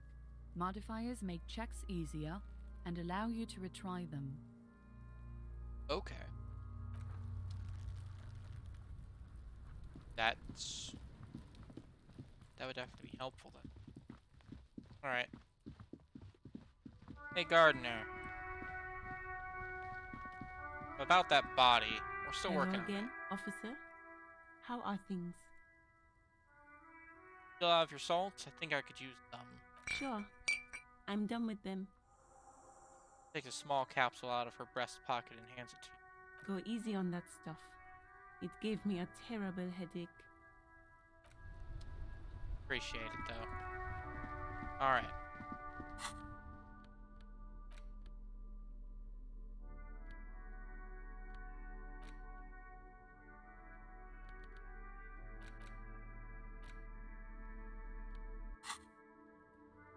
Okay, do I have to? I think I have to actually use it with the at the body. Alright.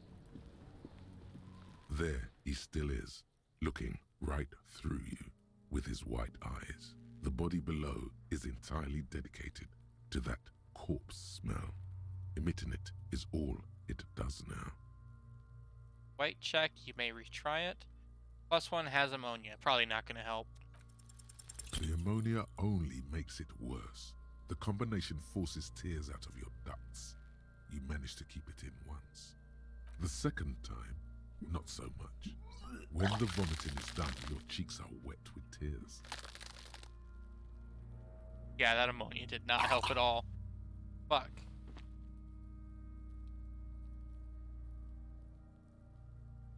Nor does the wind right now. Feel the lieutenant pat your back rhythmically. Thank you, Kim. The weight is reassuring, like a crenel on solid fortification. Pat, pat, pat. I've seen strong men turn themselves inside out for hours. You are facing tough odds here. Alcohol withdrawal makes it considerably harder.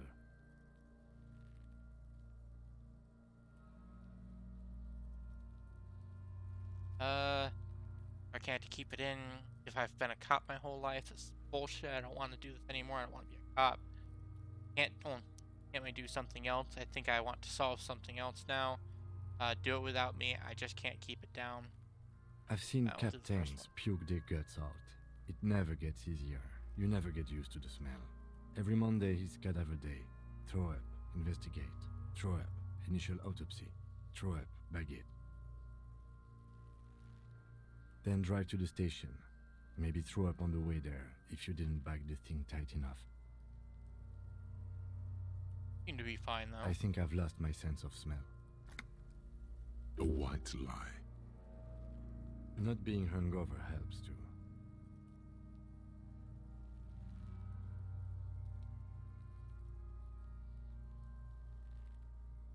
Okay, you've said it. You needed to say it. And now that you have, Just draws his hand from your back and looks you in the you eye. need to get your shit together.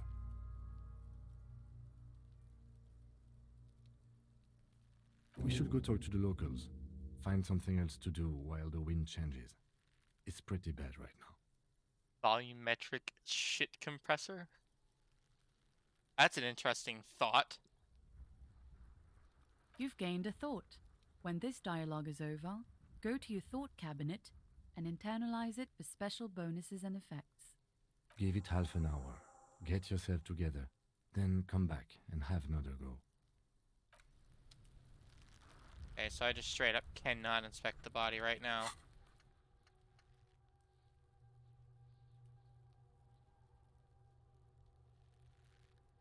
Your shit is apart. Oh, this is getting your shit together, I see. And it's rather unbecoming of a cop and a human being. Supposed to be the opposite of that. Together. Compressed in a small area. To achieve a solid level of shit compression, squeeze your butt cheeks together for 30 minutes. Do something similar with the hemispheres of your brain. Talk to people. Maybe that will help.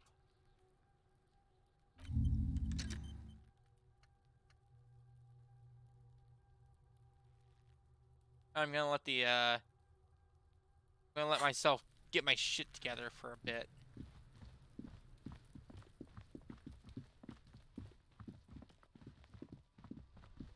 I haven't checked the fence yet. You see a set of tire tracks in the brown slush that covers the plaza mosaic.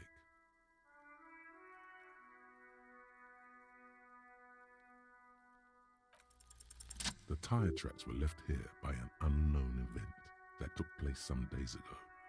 It's a message, written in the language of burnt rubber. Okay, so they came in, broke the fence, backed away, and then moved it out of the way. Some of that rubber stuck to the tiles right in front of the whirling in rags. This is point A. The driver started there, and then accelerated straight into the fence, left a hole big enough for the Franco-Nigerian cavalry, according to the cafeteria manager. The driver proceeded to back out of the yard, barely stopping before hitting the adjacent building. Before heading south, must have been in a hurry.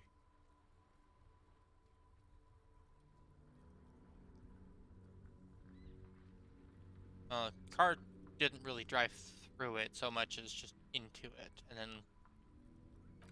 You are correct. This is a rather motor carriage-friendly city.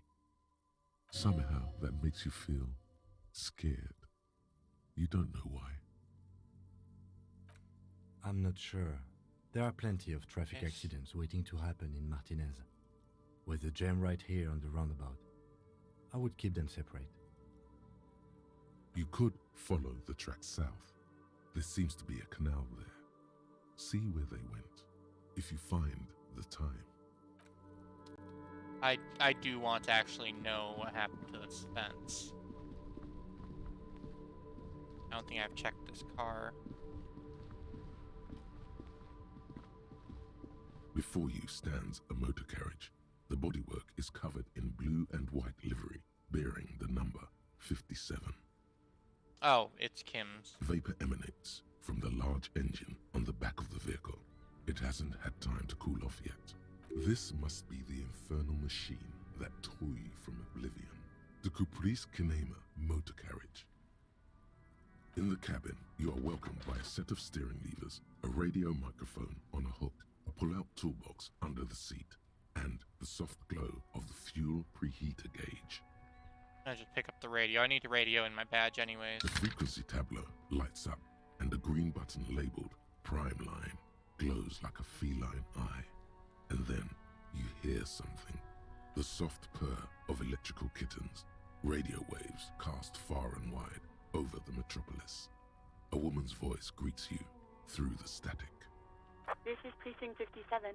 Hello, Lieutenant. How may I assist you? Hello, Alice. Please assist our colleague from the 41st Precinct here. I'm putting him on. Operating the radio is easy. Just be confident. You've probably done it 1,000 times. Firewalker?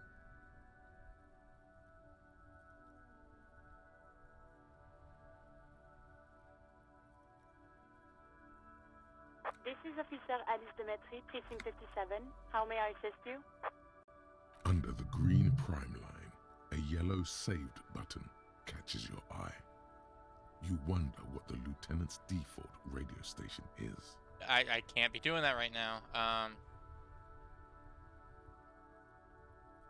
Okay, connect to the 41st. Has a report. Need you to connect me to a civilian, a Sylvie. You may have reported a murder. Ignore her and press the saved button. Now, I need to report my badge. Just a second, officer. Put you on hold, the static crackling softly like a bonfire. After a while, you hear an old man greet you on the radio. His rattly voice is oddly familiar. 10-2, 10-5. This is 41st. Come in. Over. A scrawny old man sits in a dusty cubicle, smoking, with a large white rectangle sewn on his vest. In front of him is a box-shaped apparatus with an array of wires and antennas. The radio switchboard. The man uses relay code. You got this. You're a cop, and cops know relay code. 10-4, Station 41, I've got urgent business, over. 10-4, message received. 10-5, relay message. What's your status? Over. Reporting in, over. 10-18, state your message, sir. I need to report my badge missing. Just get straight to the point. Over. My badge, I can't find it anywhere. Basically, it's gone. 10-4, message received. This is a very serious situation. I need to 1022 the captain. Over. Is it him? What does he want? Dry voice asks in the background. Says he lost his badge and needs to report it. He what? He lost his badge?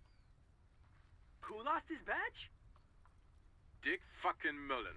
Who do you think?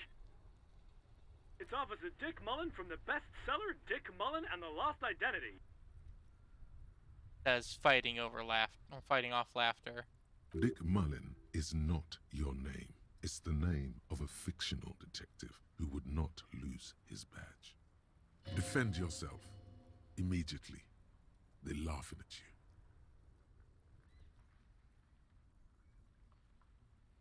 Haha, oh, come on, operator, telling them to stop. This is serious. Haha, officer has lost his badge. Haha, like I'm the first cop to ever misplace his badge. Or can't we just move on? I want to get it reported and be done with it. He says this has probably happened to other policemen before him and laughs sarcastically. Oh, goddamn it. Is he fucking kidding? The whole station's gonna be dicked for this. Satellite Officer Vikmar is wondering if you might be joking and adds that this tarnishes the reputation of the entire station. Over.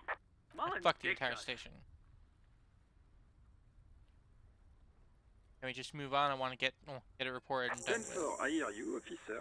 I'm just going to make a note here that you are in pursuit of your misplaced badge. Over. Fuck me. Mac, come here. You've got to hear this. Dick Mullen lost his badge. What's going on? Super Cop here lost his badge. He lost his what now? His badge. He lost his goddamn fucking badge. That. Come on, you go on one bender, lose your badge, and now the entire station laughs at you. Come on, man. Go, please just stop saying lost his badge for a moment.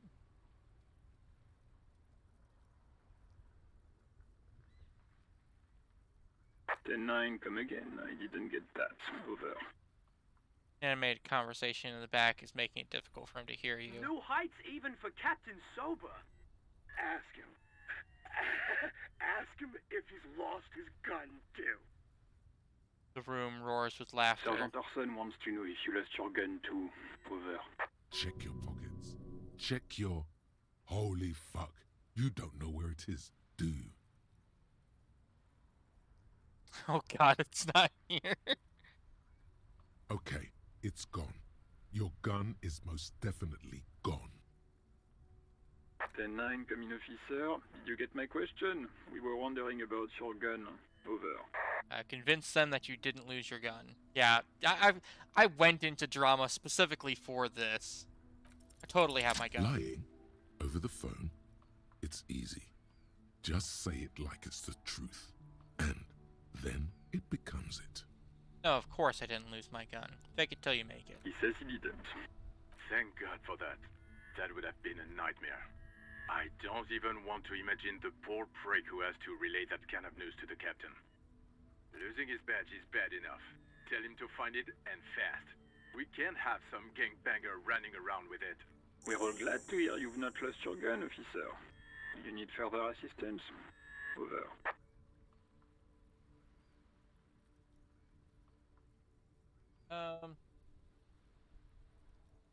Nah. Roger that. 10-10. Over and out.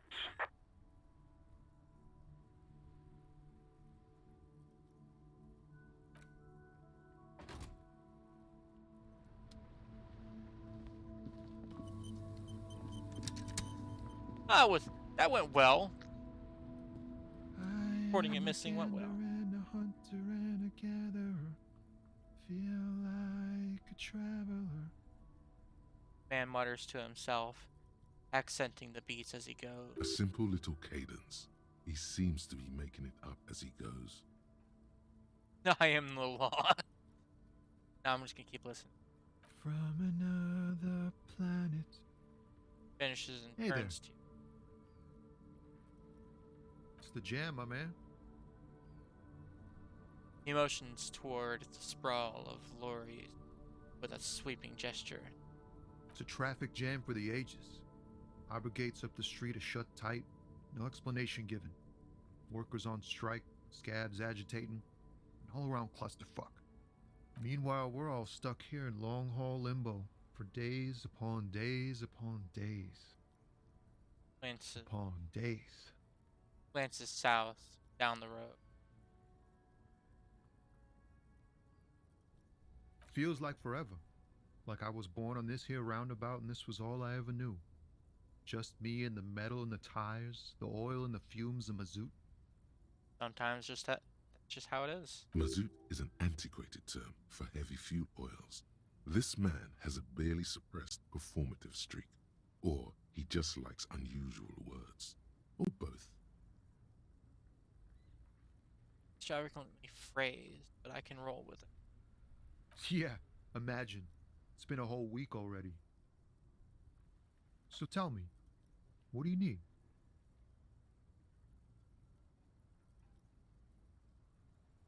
Hey, have you been here for days, then maybe you'll actually be able to tell me about the body. Anything about the dead man, the one hanging behind the hostel there? He ain't one of us drivers. I know that. All accounted for. Otherwise, I haven't really asked about that. Been wasting time right here. Keep him busy. It's easy to see he's telling the truth. He's kept his nose out of the dark stuff. Probably for the best. Analyzing the fundamental structural and psychological conditions of being stranded in the midst of a sea of motor lorries and their sad, despondent chauffeurs. Ask for his conclusion. A sense of surprise there ain't more bodies hanging from more trees.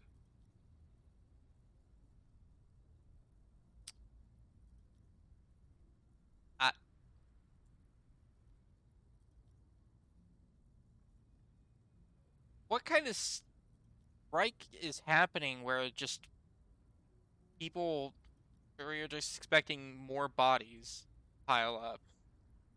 Oh, high-grade narcotics, illegal firearms, stuff like that. Oh, that's fine. Relax. He's merely joking.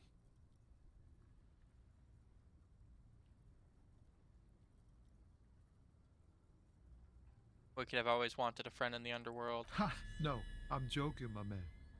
Found runs a nice, clean business. This haul of cargo is mostly sporting goods.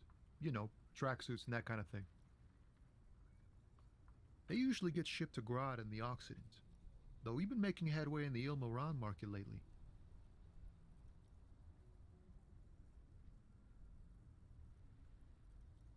That's your machine? This rockin' beauty. Sure is. Like a rash you can't get rid of. You interested in heavy-duty cargo machinery? Sometimes. A motor lorry, also called a camion, on Caillou and neighboring islands. This one looks roughed up enough to be some sort of found rust bucket. Maybe the A6? Yeah, it's an A6. Of course, I know that. Good eye, my man. Yup, she's an old one, but reliable. Me and her spent a long time together. We're pals and all, but I can't just freely hand out the merchandise. The bosses won't be happy. Yeah, that's fair. The man taps his fingers rhythmically against his arm. About the strike. It's like, whatever's going on over at the docks.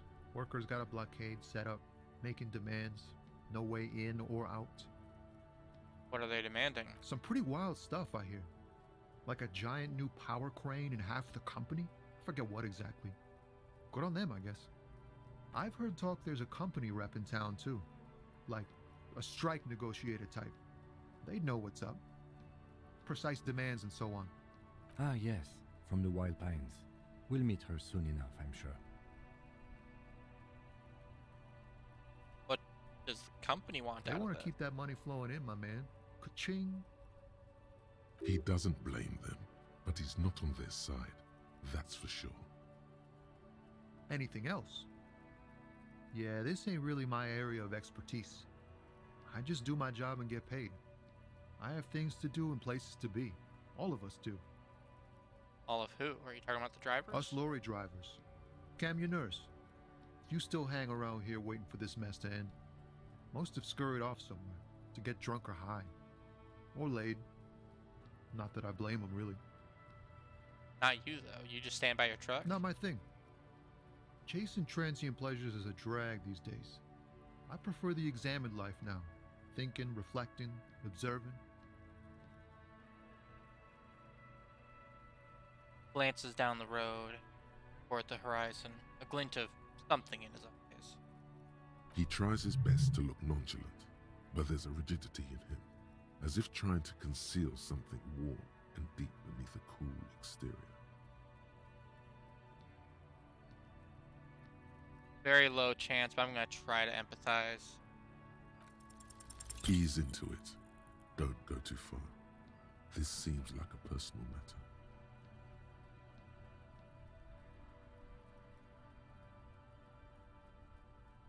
I'm just going to ease into it. Why not? I'm okay, man. Just... the jams got me down. The fumes, the chemical rainbows, the tarpaulin stretched on the frames and the dull engines off. Man recedes into his days of words.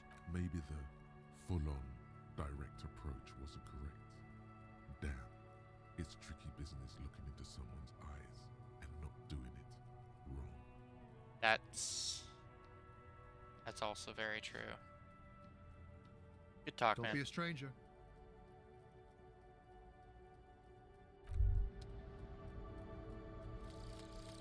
Volumetric ship compressor. I have gotten my shit together. Bizarre scientific news from Revachol West today, where a police officer's shit has been observed at a pressure of around 495 gigadecimals. These metallic hydrogen levels of shit togetherness were thought to exist only at the center of collapsing stars, not law officials. It remains to be seen how long the shit singularity lasts. That's a... I think I got my shit together a little too hard. All endurance white checks unlocked. Learning cap for endurance raised to 4.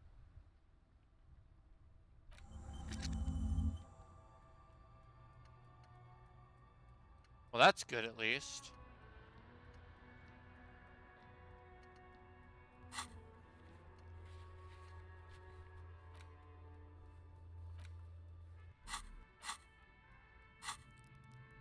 Okay, so I do have enough points to level up.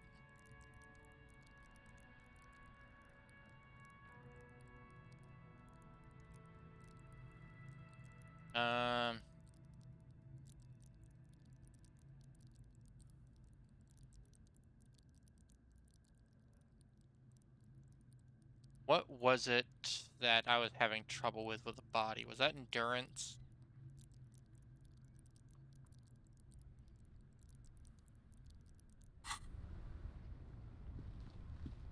I think it was endurance.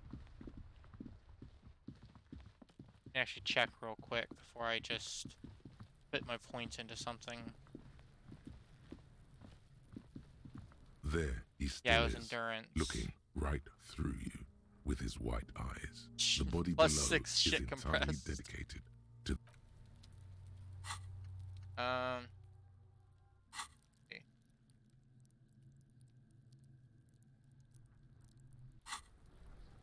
There he still is, looking Very high right chance, okay. through you. As you breathe in, Oh, thank the God. odor comes over you. It's a spell of the mind telling you to run, and your stomach to wring itself empty. With your hands at your sides and your eyes squinting, you stand in it. It's a puzzle. What's hanging in front of you is a puzzle of decaying flesh, tattoos, and tendons. The man before you is naked, but for a pair of underpants and enameled boots. His skin is greenish, marbled with decaying veins, and blotched by lividity. A fading web of tattoos covers his chest and shoulders.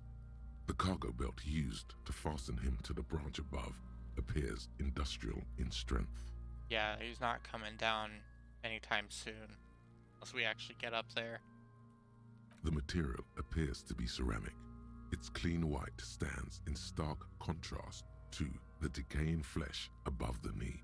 The man wore thick polymer socks, probably for padding. A fine array of interlocking plates covers them.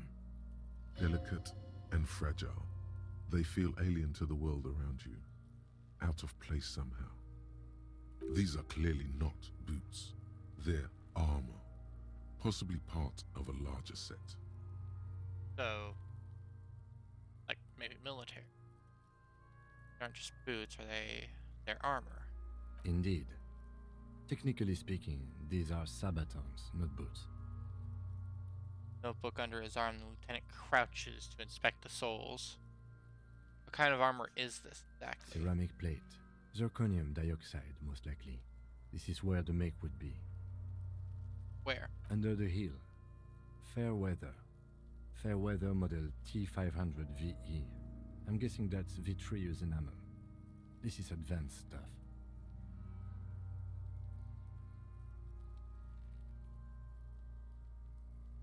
What happened to the rest of it? Maybe they took it. The locals probably scavenged it. It would be odd if he had more on after 7 days. That's fair. We should keep a lookout for these pieces.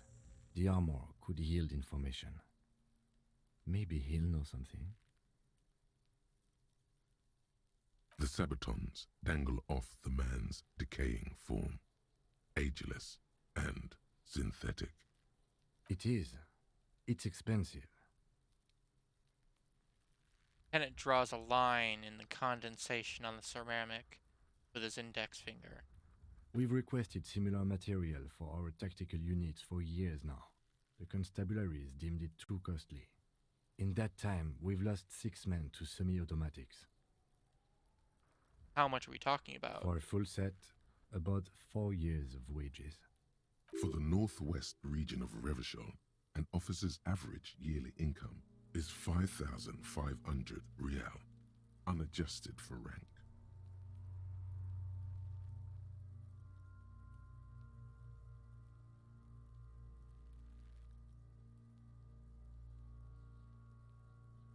Ching, baby. By catching, do you mean let's not log them as evidence? Let's steal them? No, that's not what I meant. Of course. No, we're going to log them as evidence. The lieutenant nods often. It's part of his unplastic expression range, communicating both professionalism and sarcasm. This time, the latter. How could this man afford such expensive hardware? That's for us to find out. Mr. Gart implied he was security personnel for the harbor company. This confirms my own assumptions.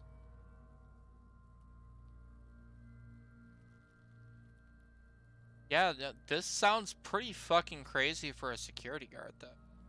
I agree. This equipment is way beyond what a guard can afford. A small bell-like sound fills the air, like tapping on the side of a porcelain cup. Sounds It's fragile. anything but. This material is a kinetic redistributor. It spreads kinetic energy horizontally, from plate to plate, dissipating it entirely. See? Faint, organic lines cover the plates where they separate into smaller ones. These plates then divide into smaller plates until there are hundreds of them altogether. Like whirls of floorboards, the design looks organic, influenced by highly resistant wood materials, like lignum vitae and ebony perhaps. What does this remind me of? If trees were made of porcelain, this is what their cross-sections would look like. Run your fingers over the line. The smooth, glossy surface fractures into ever more intricate interconnections, peaking on the right sabaton, where you notice the whirls are in the shape of a letter and number combination: E50, 100, 1000. Like there's a serial number on the right sabaton. Good. Can you read it to me? He tips the drying ball point of his pen on his tongue. X5415 6745 678222. Let's lie. No, I'm not gonna lie. We have a make and a number. That's something. We can use the radio in my kinema when we're done. Thank you, The drama, station though. can chase it for us.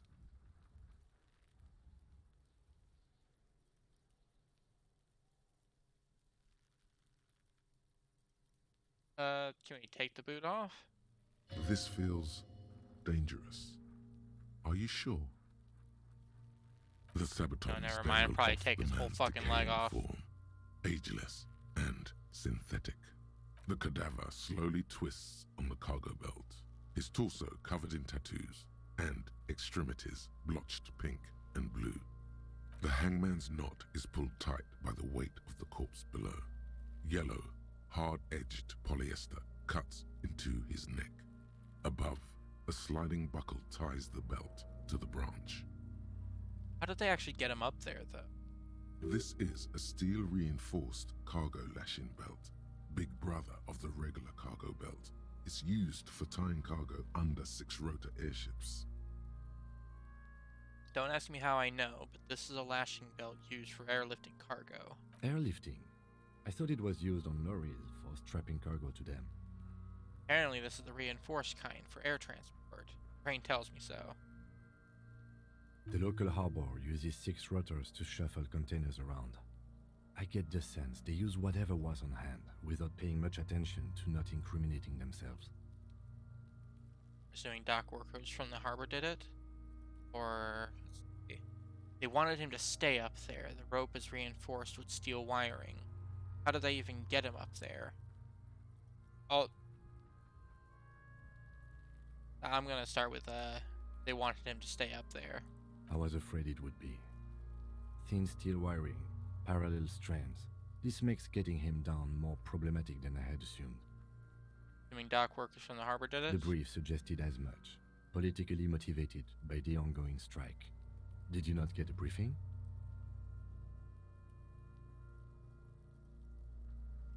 My past has undergone total annihilation.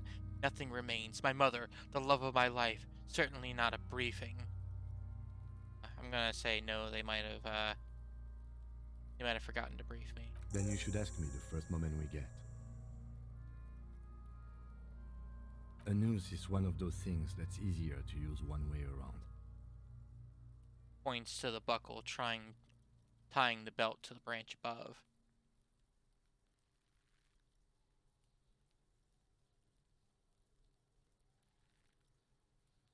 Yeah, they definitely, like, with that buckle there, they could not have used a rope to pull him up. They had to have tied it.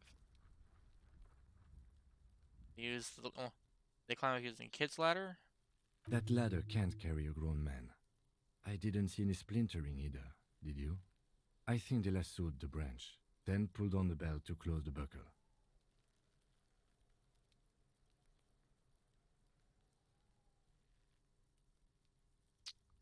That wouldn't have propped him up high enough, though. But there was that lighter step that could have actually climbed up the ladder. Could be. The shape of the branch supports the theory. The cadaver hangs from the cargo belt. An intricate web of blue lines stretches across the torso, from the right shoulder to the solar plexus. Each time they intersect, a small white star is formed in their crossing. Hundreds of fading asterisks riddle his skin. Their concentration is highest around his heart. His corpse is marked by stars. What will mine be marked by? Alcohol and heartbreak. Map of the night sky, microelectronic system, our national pattern. A map of the stars. I do see some similarity to astronomical charts. Great Century Messinian, maybe. But this seems more particular. Customized somehow. Turns around to breathe before inspecting it closer. As if someone left out most of the night sky, filtering it through personal choice. The principle of this filter remains unknown to you. The thought dissipates, and you feel as though you were only half right. I'm missing something here. So am I. Sudden ringing fills the air as the lieutenant pulls down the zipper of his orange jacket. He takes a thin piece of milled aluminium from his coat pocket and pulls it open. Sounds like a sword being unsheathed. A small lens appears. Some sort of camera. I'll let him do his work. Shit, Kuno! What the fuck is that? An instant color camera. Oh, that's some good shit. Produces two metal capped ampoules and clicks them into place on the side of the apparatus. Thin slot shines there. I have only 2 ampoules, so nobody move. I don't want to waste one. Points the camera at the corpse, peering into it. Lens needs adjusting. Then a sound, a shrill flash, followed by the breaking of a small ampoule of glass. You see streams of color pour onto the thick, glossy piece of paper, rolling out. In case we need it. Lieutenant says and shakes the paper, letting it dry in the cold wind. On it, a color-perfect copy of the dead man's tattooed chest. Yes, it is pretty cool, isn't it? There is only one ampoule left. Use it wisely. I'll try. We need this photo for. It contains insight to the victim's person. By his build, I'd say this was a man of physical violence. The story he wanted his body to tell was important to him. It is his letter. To us. Someone should decipher it. We'll need to show it around. Can I have it? I should look at. Oh, I should look at it later without the corpse smell. Sure. Just don't lose it. He hands you the piece of rolled up photo paper, no larger than a pack of cigarettes. The glassy-eyed corpse looks by, his mouth mute and his skin as colorful as the chemical rainbow on the photo paper, teeming with opportunistic organisms. You've acquired an interactable item. Investigate this item further by going to the Interact tab in your inventory. So it's a photo that I can look at any time. Look him in the His eye. eyes are milky white and blind to the world, protruding comically from their sockets. There is no one home, just subaquatic terrors there. Dark brown hair grows on his head. His face is ready to explode from the organic processes inside. The death's head grin has passed. What remains is an unrecognizable mess. Might as well try it. Tell me, who are you, dead man? Got 58% chance. The corpse is dead silent. You have no idea why you just said that. Who is he? He is male, 40 to 50, with an athletic build. The corpse looks right through you as you distance yourself from its stench. So how do we... Eyes like a shark. How do we get him down? Are you sure we finished the preliminary examination of the cadaver? We might miss some of these things once he's done. Stops to think, then checks his notes. The cadaver slowly twists on the cargo belt. His torso take a covered step in... back. As you narrow your eyes, the monster before you blurs into a violent mess of green and pink. This is a trick. You've done it before. Pink is where the blood settled in the first hours post-mortem. You can use it to see if the corpse has been tampered with. Does his position at the time of death match the discoloration? Only the lower extremities are pink with a dash of blue. His fatted hands, thighs, and his neck, just above the noose. The rest of the corpse appears dark green in the cold spring air. Face and hands are pink, thighs too. I see it. His neck too. The lividity goes right up his chin. We have good, well-pronounced discoloration here. The monster comes back into focus, an explosion of color, coursing with dark marbled veins. His stomach appears pregnant with something. Black liquid streams down his thigh and onto his boot. So, what do you think? He's definitely dead. I think he was upright after death. His hands, feet, and neck are discolored. He's beaten up, see the brute. True. He was definitely upright after death. Start there. Agreed, especially on the neck. The belt acted like a tourniquet, keeping the blood in his head. The hypostasis supports a hanging. Could it still have been...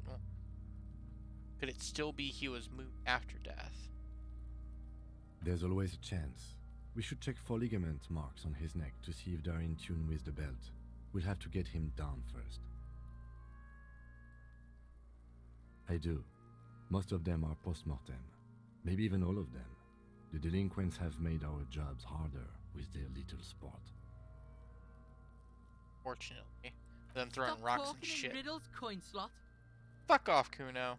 It means you fucked him up good, Kuno. Fucked him up brutal like.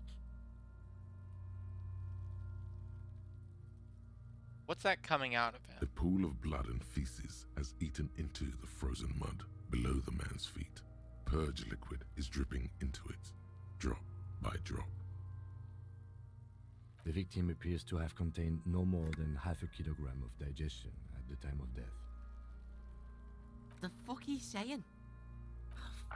Talking about shit. Maybe he went to the toilet sometime before death. Goddamn right, no, I'm not saying that. I'm just gonna say we got lucky. Did we? I don't feel lucky. But there is no breath to catch. Only the cadaver filling the air and your nostrils. He slowly rotates before you, decomposing. Yeah, no, I think that we've gotten everything at this point. The steel-reinforced belt presents a unique challenge. I brought chain cutters, but I don't see a good angle of approach to the belt.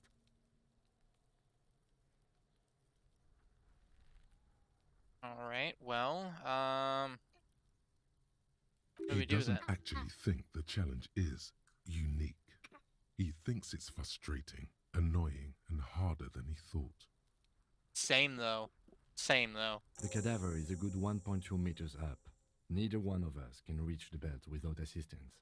And even if we do, there's the question of cutting the airship strength material.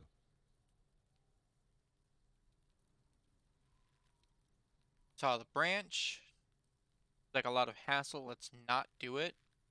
Could shoot him down. Maybe we can ask for help from the harbor. Yeah, like the harbor would actually help me. Sure.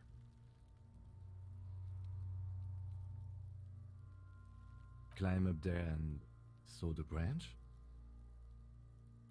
I mean, I've done it before. But no, it seems There dangerous. has to be a less risky way, with less falling down of trees. I was really hoping we wouldn't. The Union appeared to be suspect in this case. It seems like a dangerous route to go down. I would really prefer if there was another way. These people might have an agenda. Yeah, what But else do we got? Other options? The corpse twists on the belt, like chicken on a skewer. Yeah! Bang bang time, pig! Shoot his head off! How?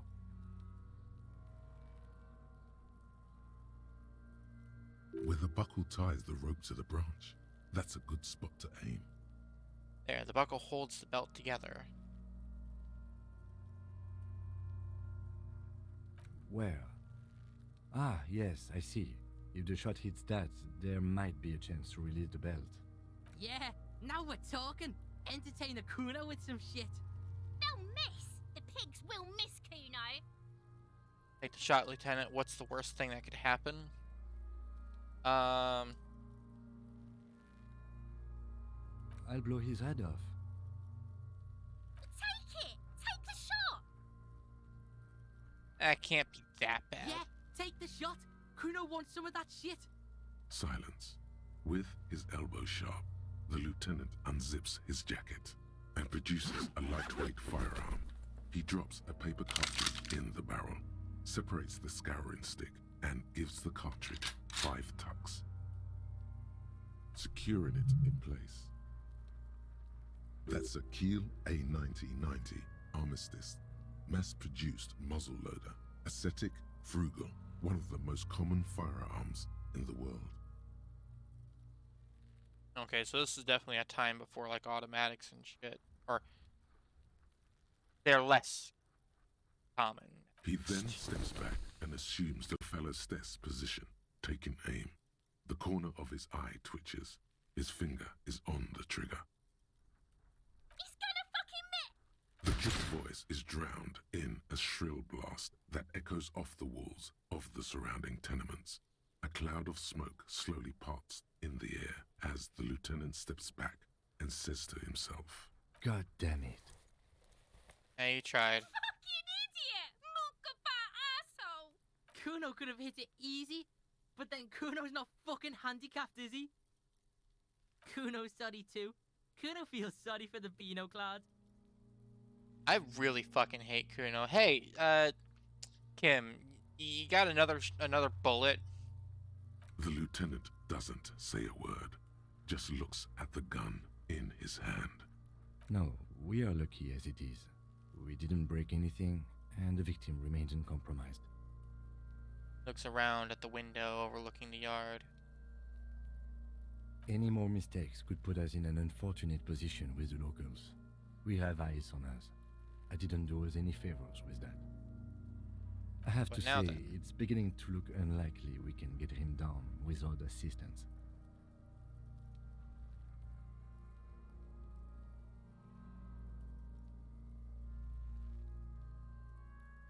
Someone else?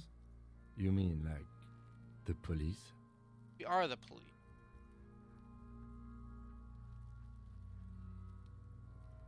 Someone like a paid garbage man? Or a cleaning crew? I have bad news for you. That is a detective. I know it's hard, but I assure you, the others won't come to help us. And we have a growing sanitary concern here.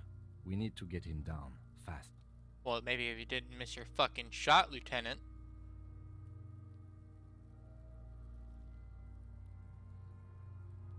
It's bad as it is. Us shooting firearms like punks.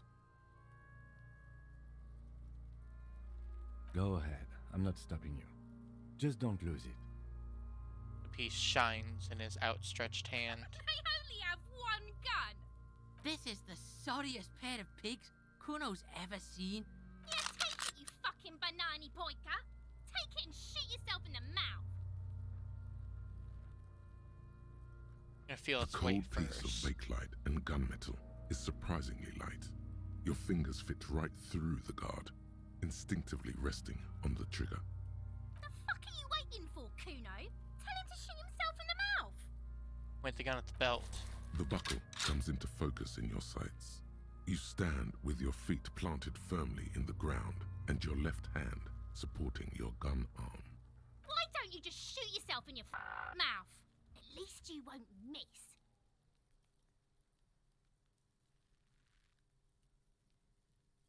Ah, Jesus, I could totally point at them. See. Hold my Your left eye field first. of view narrows. The branch slowly moves, becoming entirely two-dimensional. The metal buckle glimmers, catching the morning light as the corpse slowly rotates. The slow movement of the branch in the wind and your shoulders directing the gun sync up, dancing hypnotically. Look, he's crying.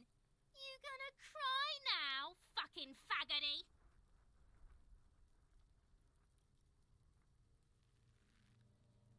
I'm gonna give it a try. 42% chance. Fuck it.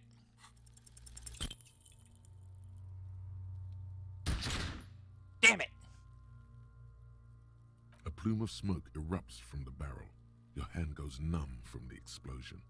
With your ears still ringing, you lower the weapon to see. You missed the belt, but hit the corpse straight in the chest. Bits of ribcage protrude from the skin. No blood, only a murky sludge dripping down his belly.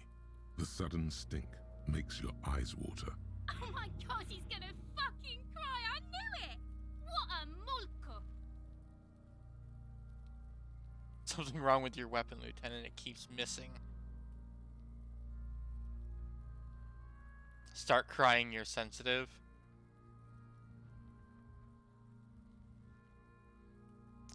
Nah, clearly the gun's busted, man. The armistice is sufficiently precise, officer, especially at close range. Takes a sidearm from you and holsters it. It's not the gun's fault you can't shoot. It's your pig hands. Pigs don't have hands. They have, like, fucking hooves or something. Kuno has hands. Kuno can shoot that shit down for you. No, Kuno, if I can't shoot him down, no one will. And that we should entrust Kuno with your service weapon. He says he can shoot it down. No, we're not giving... We're not giving a gun to a kid. We still need to get him down somehow. His tone is growing tired now. Stench makes him turn away from the corpse. But The how? bad way. The way I didn't want us to. By asking the harbor for help. They have the tools and the men. If they put him up there, they can take him down too.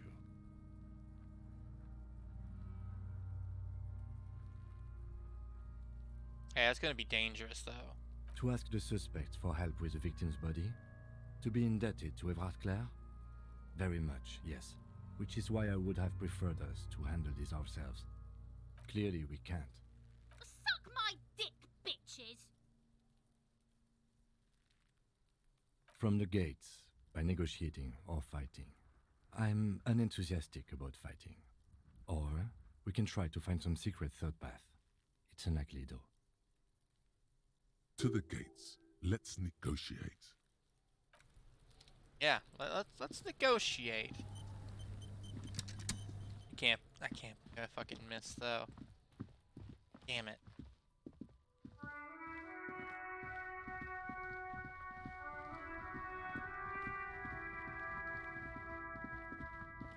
Are the gates this way?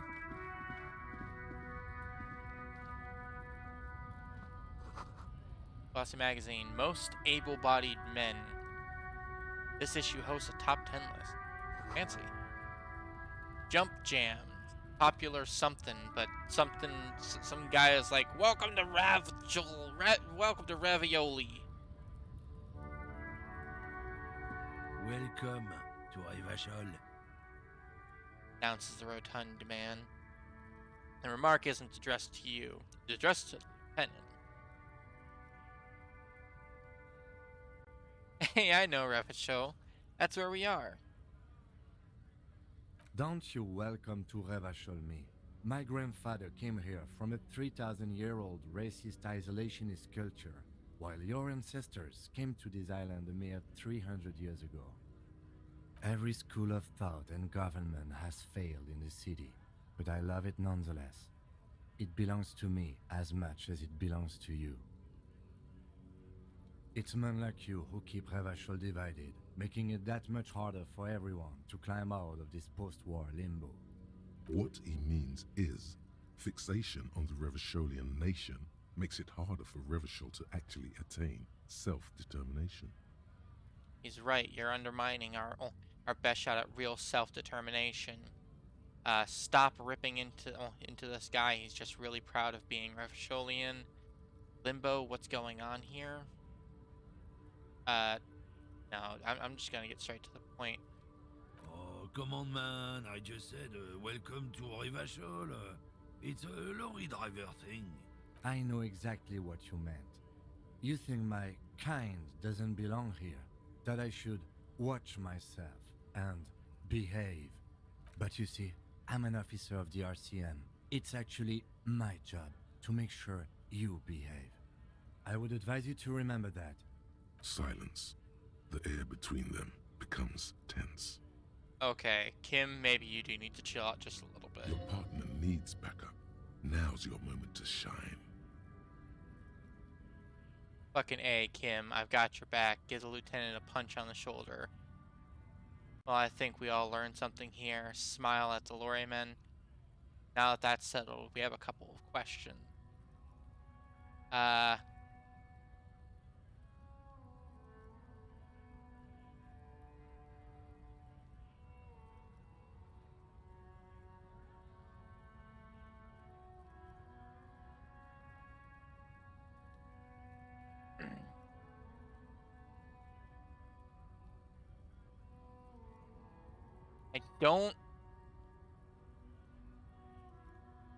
I don't think I should punch his shoulder.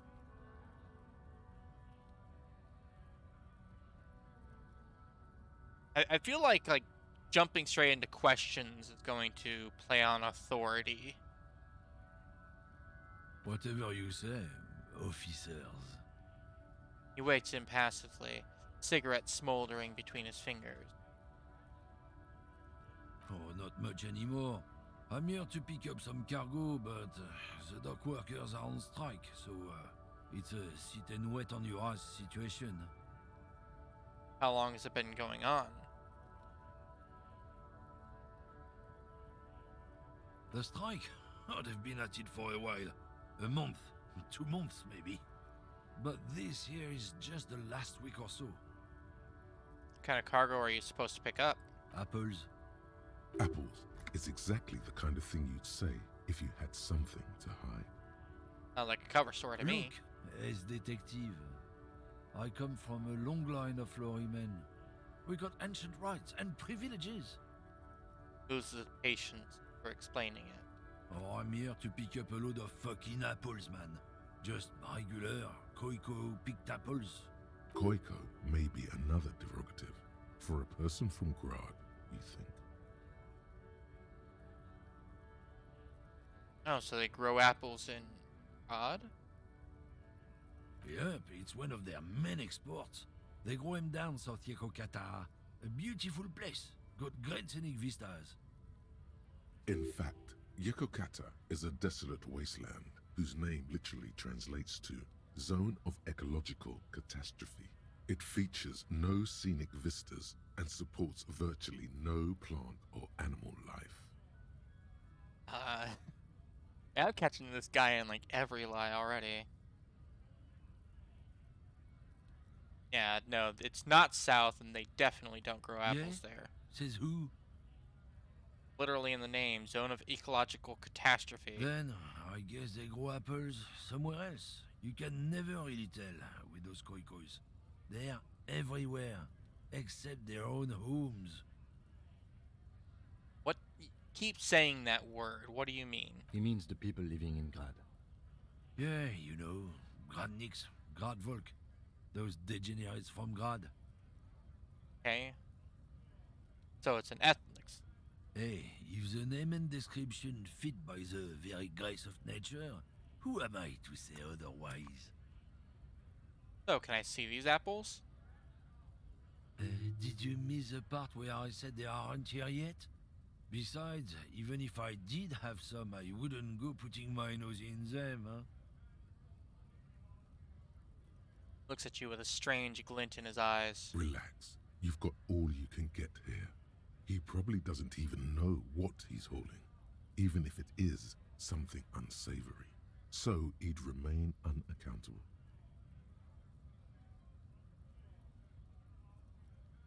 What about those rights and privileges?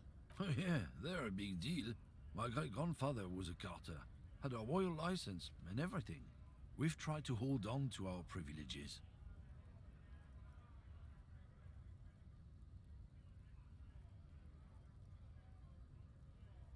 And I'm assuming Carter is like just a more general term for lorry driver. Someone with a cart. What did you think it was? That's how deep into history our thing reaches, before machines. Sure fucking is. We have a guild and everything, huh? Very ancient. Very prestigious. Ah, so there's so it's kind of a union? Hell no. It's a guild. Invitation only. Unions work for the rich fucks. They're basically the same. Been trying to fuck us out of our heritage in the name of profit, but you can't replace experience.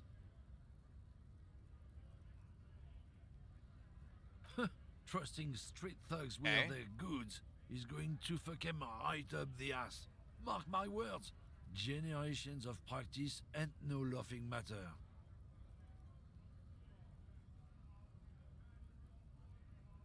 Now I've gotten everything out of him I want.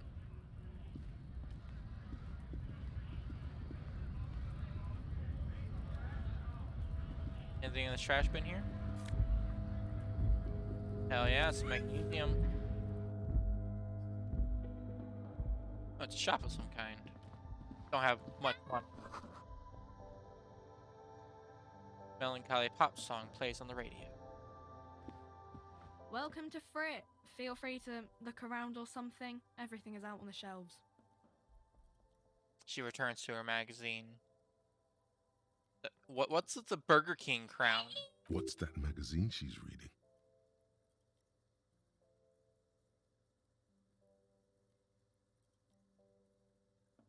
Before we go on, what is this?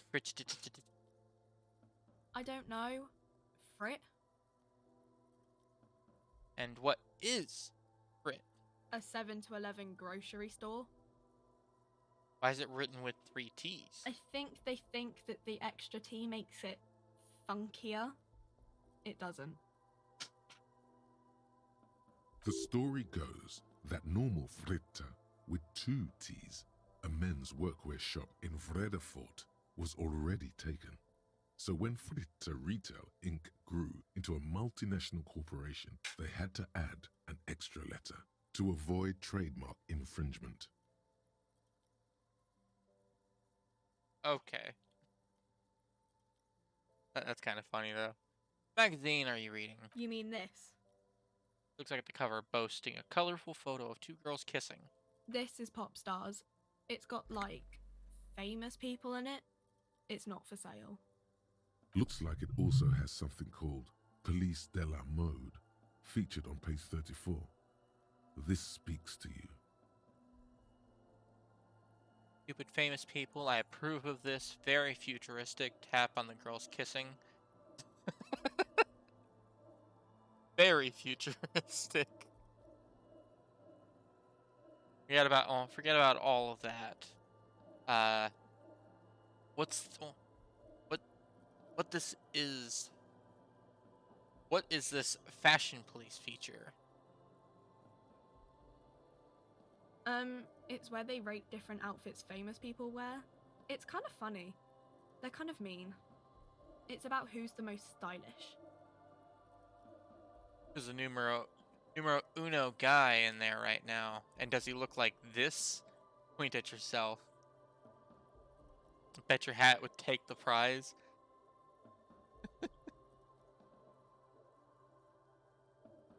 Or so who is the most stylish there? It can't be anyone from here. Ouch. Nah.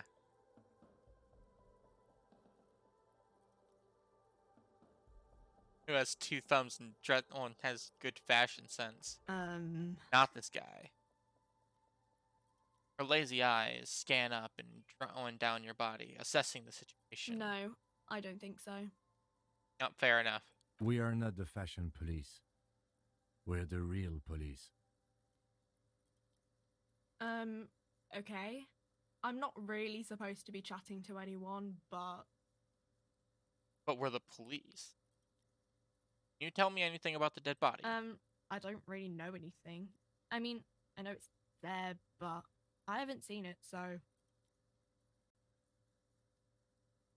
You know how long it's been there? I don't know, really long. Did you know the man? Really. Not really. Does that mean you knew him a little? No. I didn't know him at all. What do you think happened? I don't know. You have been very helpful. No need to worry. It's just standard procedure for us to ask around. If you hear anything, let us know, okay? Thank you. Okay. Lieutenant. Uh-huh. She brushes a strand of hair off her face and tries to return to the magazine.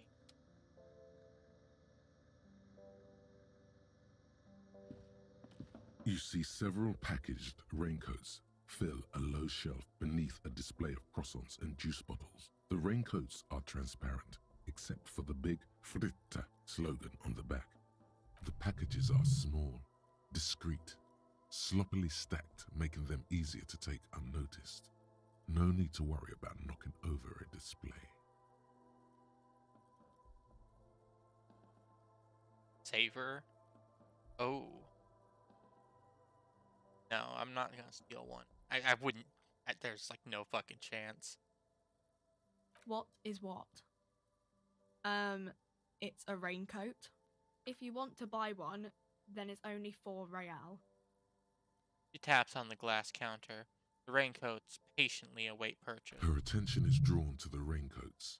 Stealing one undetected will now be more difficult. That's A also small fair. cabinet on the wall is filled with various medicine bottles, nasal sprays, and blister packs. They all bear the Saint Baptiste Pharmaceutics logo. Their logo is the bloodless rose, pure white, untouched by harm. That's a cool logo. Just ask me if you need anything from Saint Baptiste. We don't stock prescription meds, but we do have Nosafed, Duramine, Magnesium, and Hypnogamma. I don't know. Let's see. Nosafed is a nasal spray. Duramine is a really good painkiller. Magnesium is a dietary supplement. Hypnogamma is... I don't really know what Hypnogamma is. I guess it makes you feel less shit. It's recommended to use after lots of partying, studying, or exercising. Yeah, thank you for explaining. I appreciate it. Uh-huh. Okay, so Hypnogamma would be +3 morale. Magnesium is +1 morale. Okay, so it's basically just health. It's a they're like potion, equivalent. The tear machine stands in the corner. A sign says, 1 bottle equals 10 cents. Oh, that's the tear machine. Yeah, what's tear? It's a machine for tear. You know, you find tear outside, like bottles or whatever, and put it in the machine, then it gives you money. Oh, okay.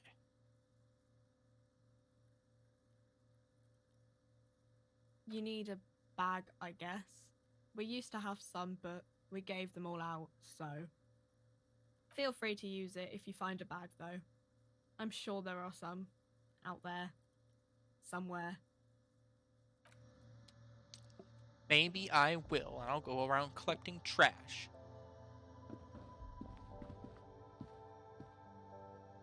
The cigarettes up there? A colorful display of Yeah, it's cigarettes and cigarettes. alcohol bottles line the shop wall, inviting you closer.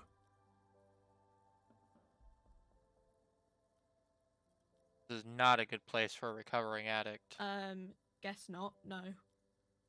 Looks at the wall of goods behind her, then adjusts her I'm hat. obliged to inform you that both alcohol and cigarettes damage your health, but I guess you already know that.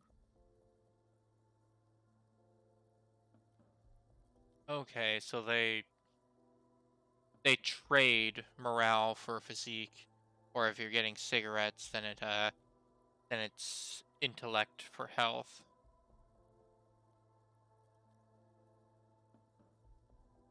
I'm assuming it's temporary benefits.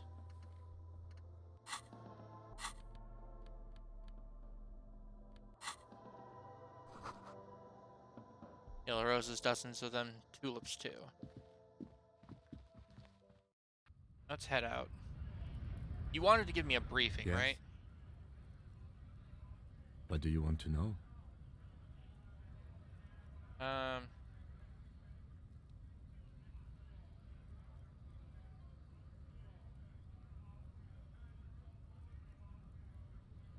If we're from different precincts, why are we on the same case? I'm afraid you and I are pawns in a pissing competition.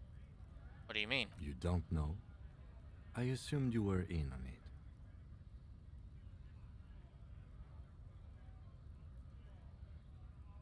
You know what I'm in on, retrograde. You know what I'm in on? Retrograde amnesia. I don't remember being in on anything. That's good. What's there to say? It's just stupidity. What kind of stupidity? The cop kind. Our precincts can't decide if Martinez is part of Jamrock or the Industrial Harbor. Yours or mine, as if we somehow own parts of the city. Typical street gang mentality. So we've let the Union make a mockery of law enforcement here. And now it's come to its natural conclusion. Ah, so this is a struggle over who runs Martinez. Well, sort of. It's less a matter of who gets to police Martinez than who has to. It's an orphan district, in other words. I think the dispatch desk just told both our stations about the hanging. There was quite the brouhaha at the 57th, I can tell you that. Time to settle it, they said. Cop off. But I assure you, I am not their finest or toughest with 102 cases solved. What I am is least interested in a pissing competition. So, he volunteered to represent the 57th, but not out of competitiveness. On the contrary. He volunteered to spoil it. Yes, I am an unrepentant spoilsport. The lieutenant appears pleased with this. Yeah, I'm pleased with it too. Good job, Lieutenant.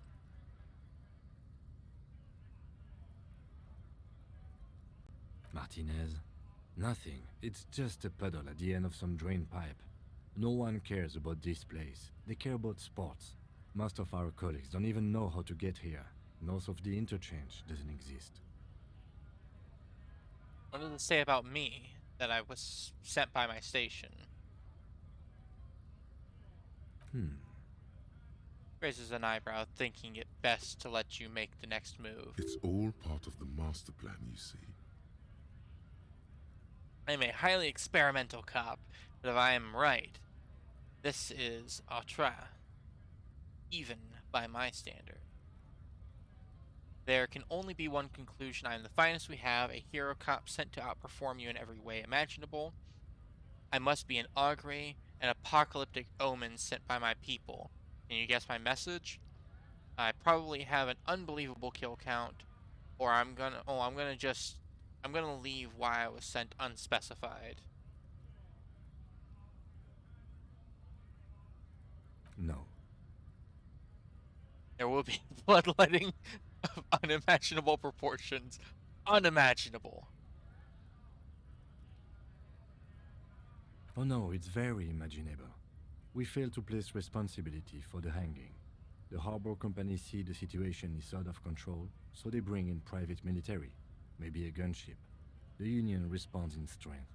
Automatic fire. Local law enforcement solving one little homicide decides nothing. Not solving it can have real and calculable effects. Things can always get worse. Matter of fact, augury, we should move.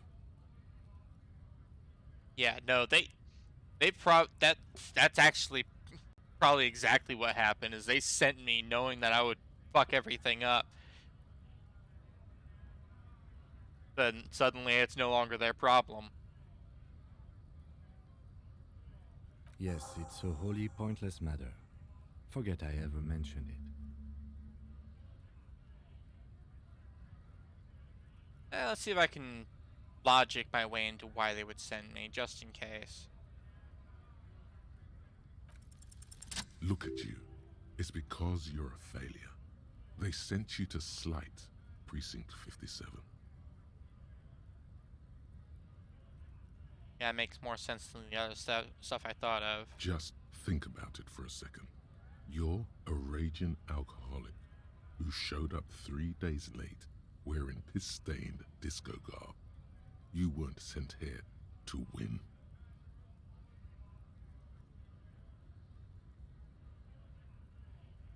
And one of my precincts sent me on this case because I'm a fuck-up, as a joke. I've considered it. Voice is somber. So it's true. It would be immensely ugly of them, not to mention unprofessional. But I also think it's somewhat unlikely. Why's that? I checked the records. This jurisdiction dispute, who polices Martinez, reaches back to the 30s. It's as old as my station. And all this time we can't decide who gets Martinez? I think, yes, both stations would prefer a win. Ah, so you are their finest. No.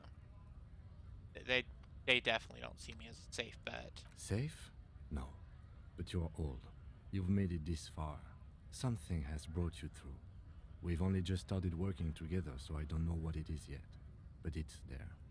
So no, I don't think they sent you as a joke. And even if they did, they are in for a surprise. I appreciate that. Really wish you could have gotten into this game. It's interesting. It's definitely interesting. I'm still not sure what to expect. And I'm definitely early in. That's for sure. But I did get enough for another level up.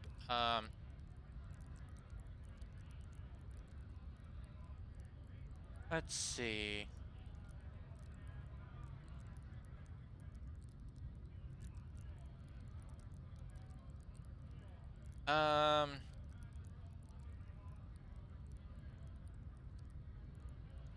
Gotta call it for the night.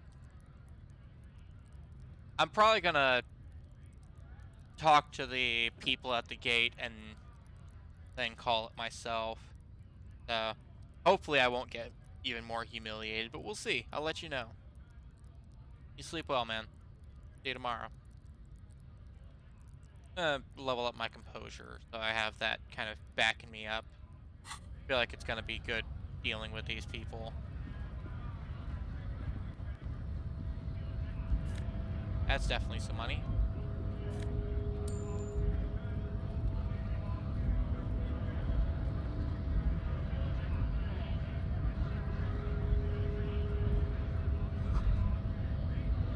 Says GRIH, Greater Revachol Industrial Harbor. Hey, you. Let me through. Bastards! We have a right to work! The man yells towards the harbor gates. His voice is the loudest of the lot, and oddly screechy for a man his size. You're a big boy.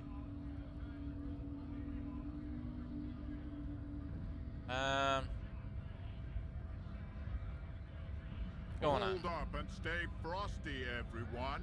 Cops are here. The broad-shouldered alpha male turns to you. He's a full head taller than everybody else here. You here to fuck with us? Beat the honest worker down. No, why should I? We're here to fight for a cause. Stripes usually have problems with people who have causes. No, then I'm thinking no. Good. We're fighting for a cause here. Right to work! Right to work! Besides, we're not that different. It helps if people see us talking, cops and strikebreakers together. Shows authorities are on our side. Builds confidence. What kind of cause are we talking about? I don't think I've chosen any sides yet. Regardless, I have some questions for you. Let's hear about the Rights of cause. people, rights of workers to have gainful employment, to make a salary, and feed their families. His manner of speaking is wooden, the tone of voice bland and uninspired, almost as if compiling replies from a set of learned phrases. Maybe you should ask them the questions, like why we're not allowed to make a living here. Shame on you! We have families to feed, you piece of shit. Points his finger at the man sitting on the railing. So do we, Scab. Call me mañana. Call me mañana. Really? Is that like your name, or are you just telling me that's what you want to be called? Want to get into the harbor too. What is a strike? Who are all these strike breakers? Looking around. What exactly is your goal here, or I'm just going to leave now? I want to get into the harbor. Have fun. Union shits are on full strike. Don't think they're going to let you through the gates. I'm trying to meet their fat boss. I'm interviewing people about a murder that took place here behind the hostile cafeteria there. I know nothing about a murder. His reply is snappy and terse.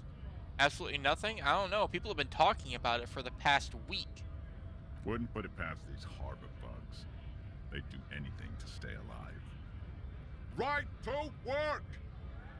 It's shameful. Cops doing nothing. You should bring backup. Open up the gates for us. Blockading gainful employment for workers is a crime. This really isn't my area of expertise. We are not picking a side in this just yet, sir. Pity. Let us work! Turns around and bellows at the gates. Nah, he's not going to be the one to let me in.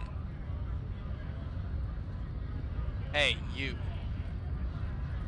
Scab? You're hazy on the notion of a scab. Smells like politics, though. Maybe it's got something to do with the flask he reaches for from time to time. What exactly is a scab? Yeah, I'm a scab, poor and downtrodden. Right to work. Not a scab, I'm a cop. No. I was just messing with you. No one's ever seen a cop scab. Imagine, you cops going on a strike, but then another cop comes in and says, let us cop for less money. Speaking of, what brings the RCM here? To the Wild North? Come to see the strife? I'm just investigating a murder. Murder, huh? That sounds like a lot of hard work.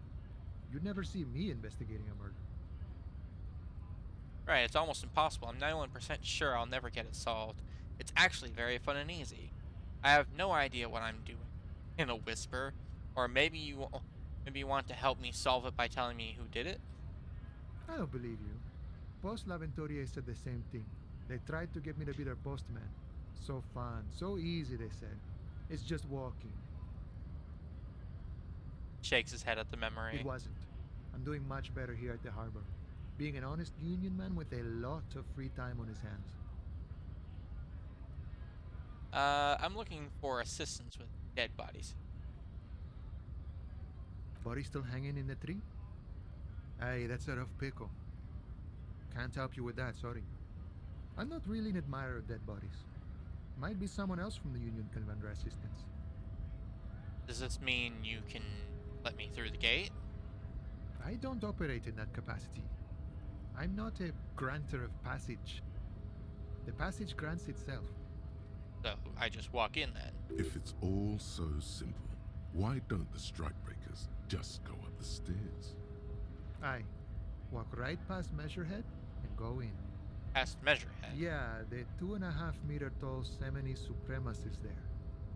Walk right past him. Yeah, Then press the button to unlock the door. Yep. Then go past him again.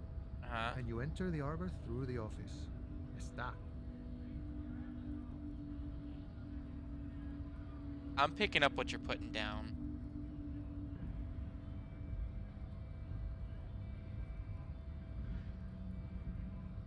Don't worry, I'm sure it's not completely impossible. For example, you could best Measurehead in a physical confrontation. Good one. Or you could convert to a Semini Supremacist worldview. Or, maybe it actually is completely impossible. Has anyone ever bested him in a physical confrontation? Not yet, no. He's incredibly strong. Has any of the scabs tried converting to his worldview? Jean-Luc himself would say the philosophy has proven overly heroic for the scabs to convert to. Not enough intuition. Of course. Sure.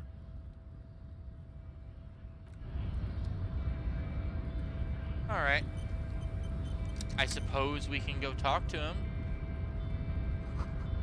Okay, so a strike, press the button behind guard.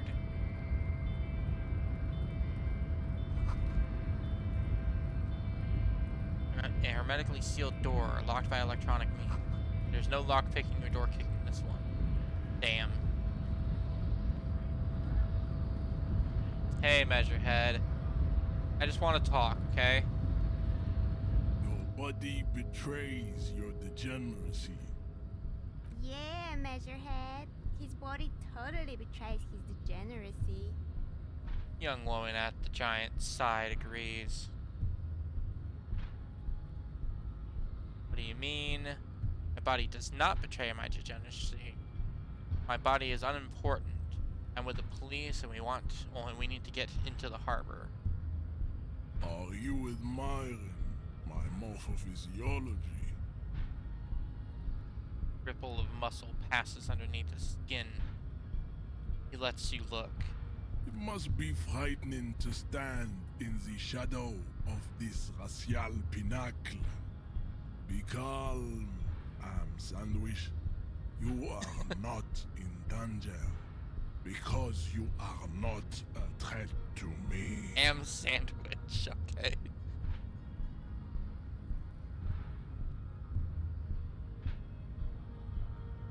My body is unimportant. I'm with the police. We need to get into the harbor. That is precisely the negligence that has led you to succumb to Al Ghul.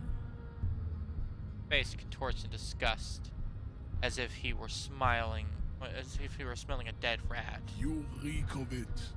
An invisible sword of Al Ghul emerges from your throat. You cannot see it, but others can. It is making the woman in my company sick. Alcohol? Probably alcohol.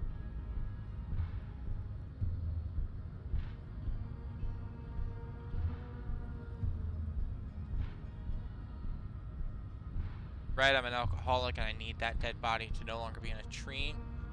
I don't have a problem with alcohol. I just drink a little on the weekends. Enough, I need you to take down the dead body. Or let me in. I'm just gonna admit to it. No, you don't. You need to get another drink. Occidental Haplogroup B4 is done giving orders around here. The influence of the ham sandwich race is waning. Does this remind you of someone? The guy down there?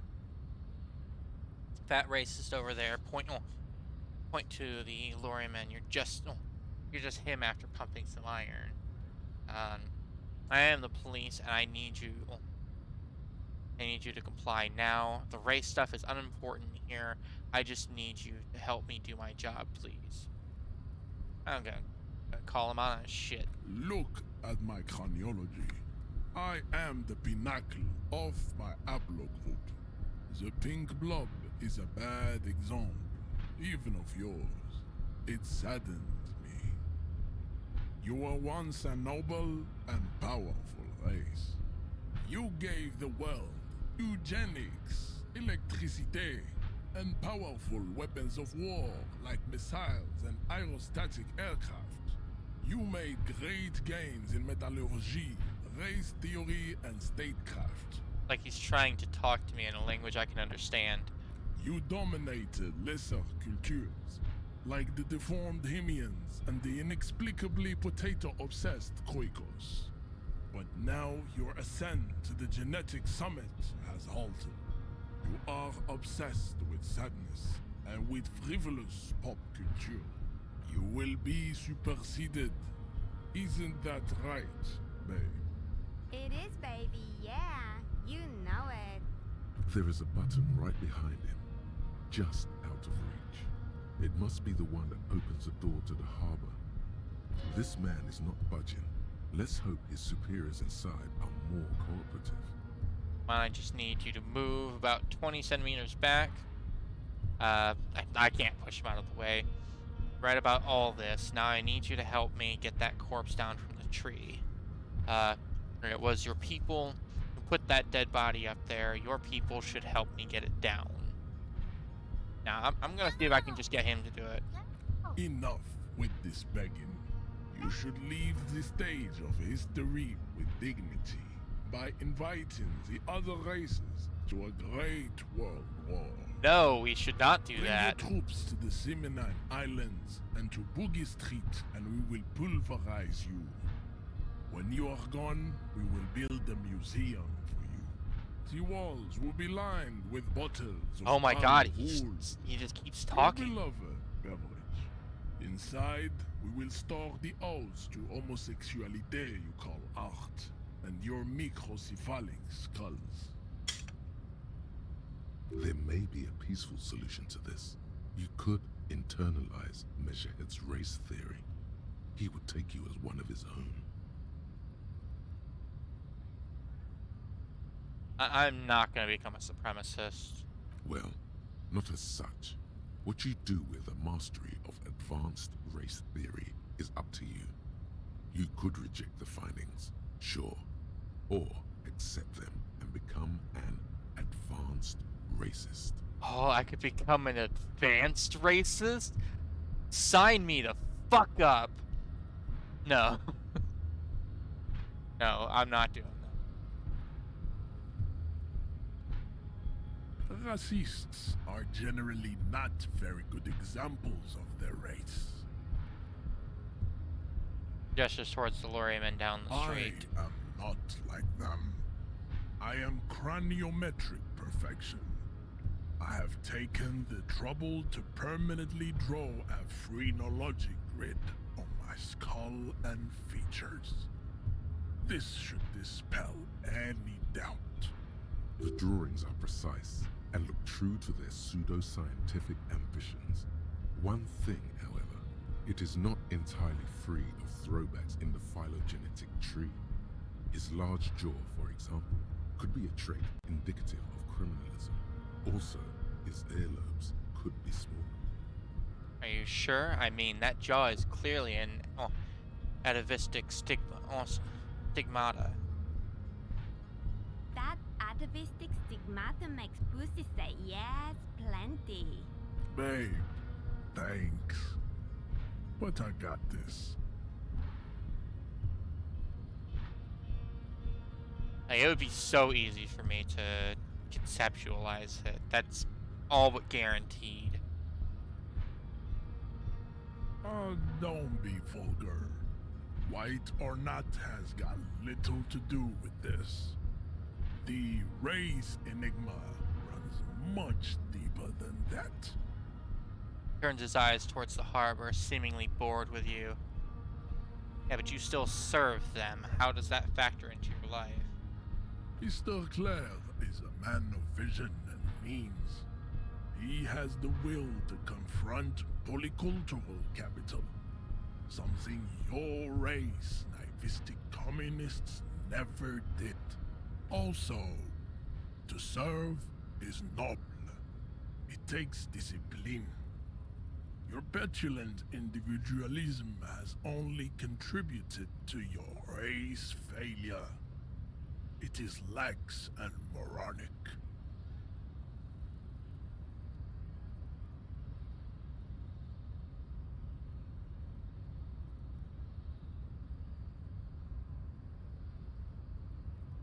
I know communism is pretty cool. Individualism is my jam. My jam is a mysterious fourth thing.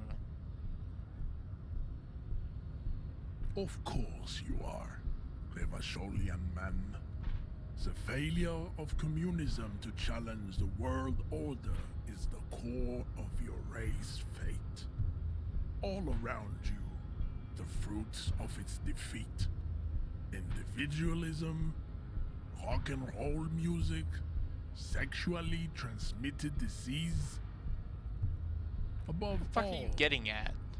rampant multinational finance still reigning large. Tell me, where have you gotten your love of pathetic communism from? Degenerate youth culture? Rock and roll music? I said I'm not a communist. I don't know who I am, but that's one thing I know. I've gotten it from disco, actually. Offshoots of the Seminoles people invented disco while having sex under the influence of cocaine. It is a shame upon my race. But what is done is done. I am not surprised you enjoy it so much. This has happened to many of the side products of the inevitable cultural victory of the Seminoles race. Okay, I'll ask, who are the Seminoles? I don't really know who the Seminoles are. I've recently experienced head trauma. Wonderful. I need to enter the harbor now. Or you could take the body down yourself, maybe? What you need is to come to terms with extinction and never getting that dead body down from the tree. He looks at the button behind him, and the tattoos on his face move to reveal the smallest of smiles. We still need to get into the harbor. We need help with the tree situation. There must be another way. Gaze wanders over the whirling's roof to the yard.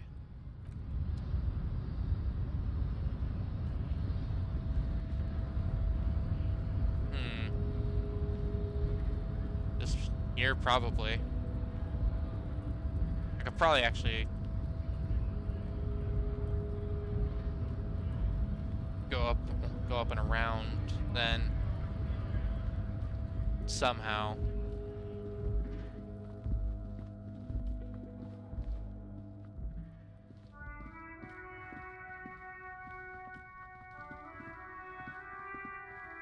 But I need to get in there. I don't have much choice.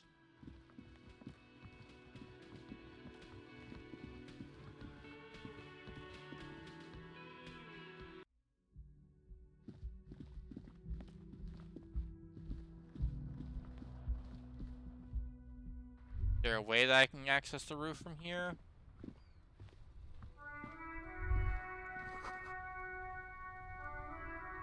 I don't think I can.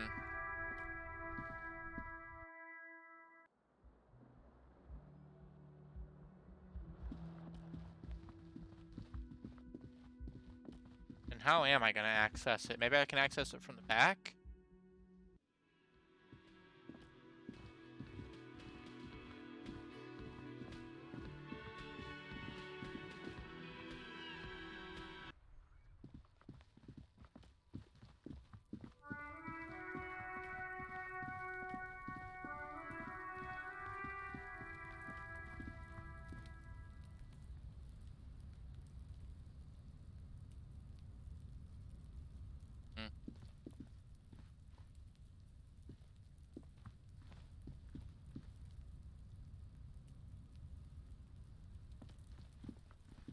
I don't know. I actually don't know how I'm supposed to access the roof. Like, I can maybe ask the manager.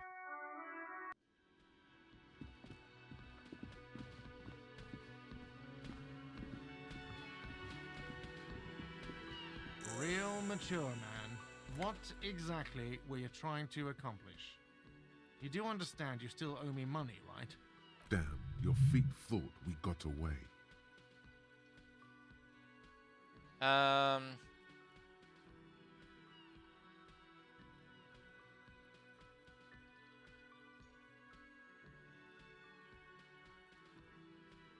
Sorry, I know it was irresponsible of me to run. You have to understand I was desperate. You know what? The stupid drinks you've had are on the house. You know why? Because I know you can't pay for them. Not because you ran away. Now, I still have to charge you for 3 nights and the broken window. That's 100 square. Don't thank me yet. You still owe me 100 real. I'll If get you it don't to have you. it by tonight, I can't let you up there. Now, what the hell did you want? I assume you wanted something to come back here.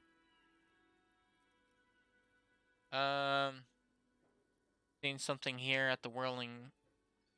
What thing?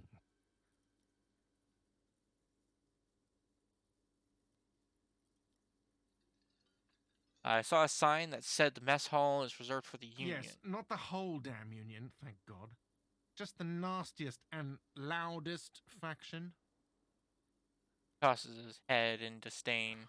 They come here in the evenings. Dumb, unruly types. Think they're big shit.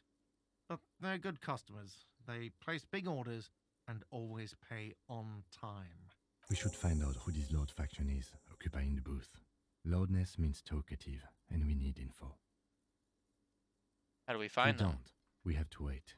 They'll show up sooner or later. Men get hungry, even striking men. If not today, then they'll be here tomorrow. There are these things called days. You sleep between them. He's saying they'll come after you've slept. Just making clear you got that. Oh, I appreciate it. What?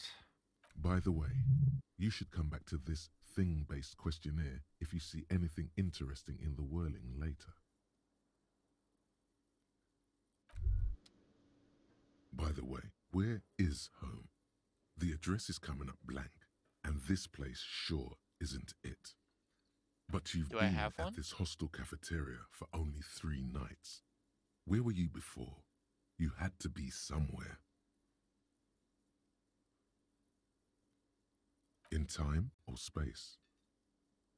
That doesn't sound like somewhere you can stay if you run out of money. Could I trace a way back somehow to the exact street, exact number on the building? I'll live in a dumpster. I don't care. Fuck everything. Hobocop. Same though. You can try. Run some addresses in your head when you get the time. Maybe a street or an apartment will appear.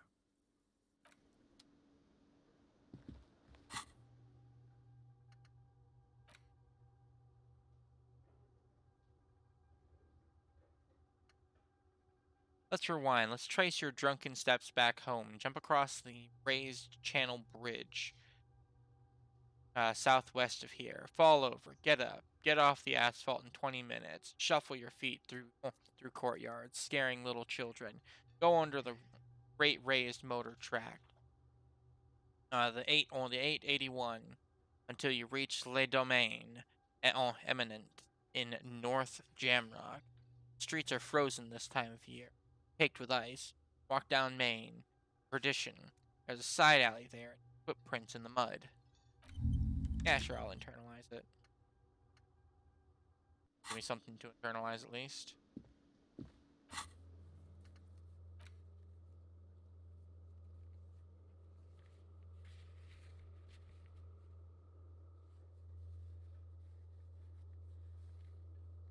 And these are found white checks. Those on white are available to try now. Okay, so that's like a mental map of things I can check later. Shit, there's a lot that I still need to do. That's for certain. But I'm lost. I am beyond lost. But it's okay. I'll maybe find my way around to something else on the next time I play. But that is going to be it for now. It's intriguing. It's going to take a while for me to get used to everything, but it's intriguing. I want to play more of this. Gonna save real quick.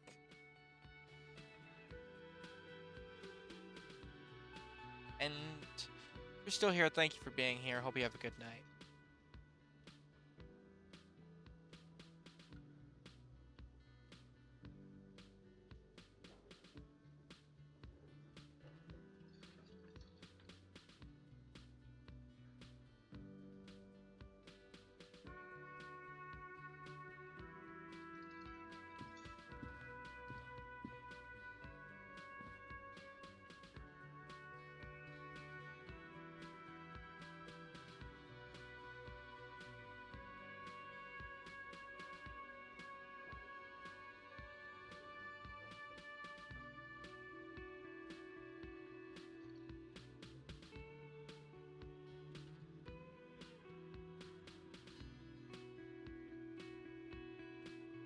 Yes?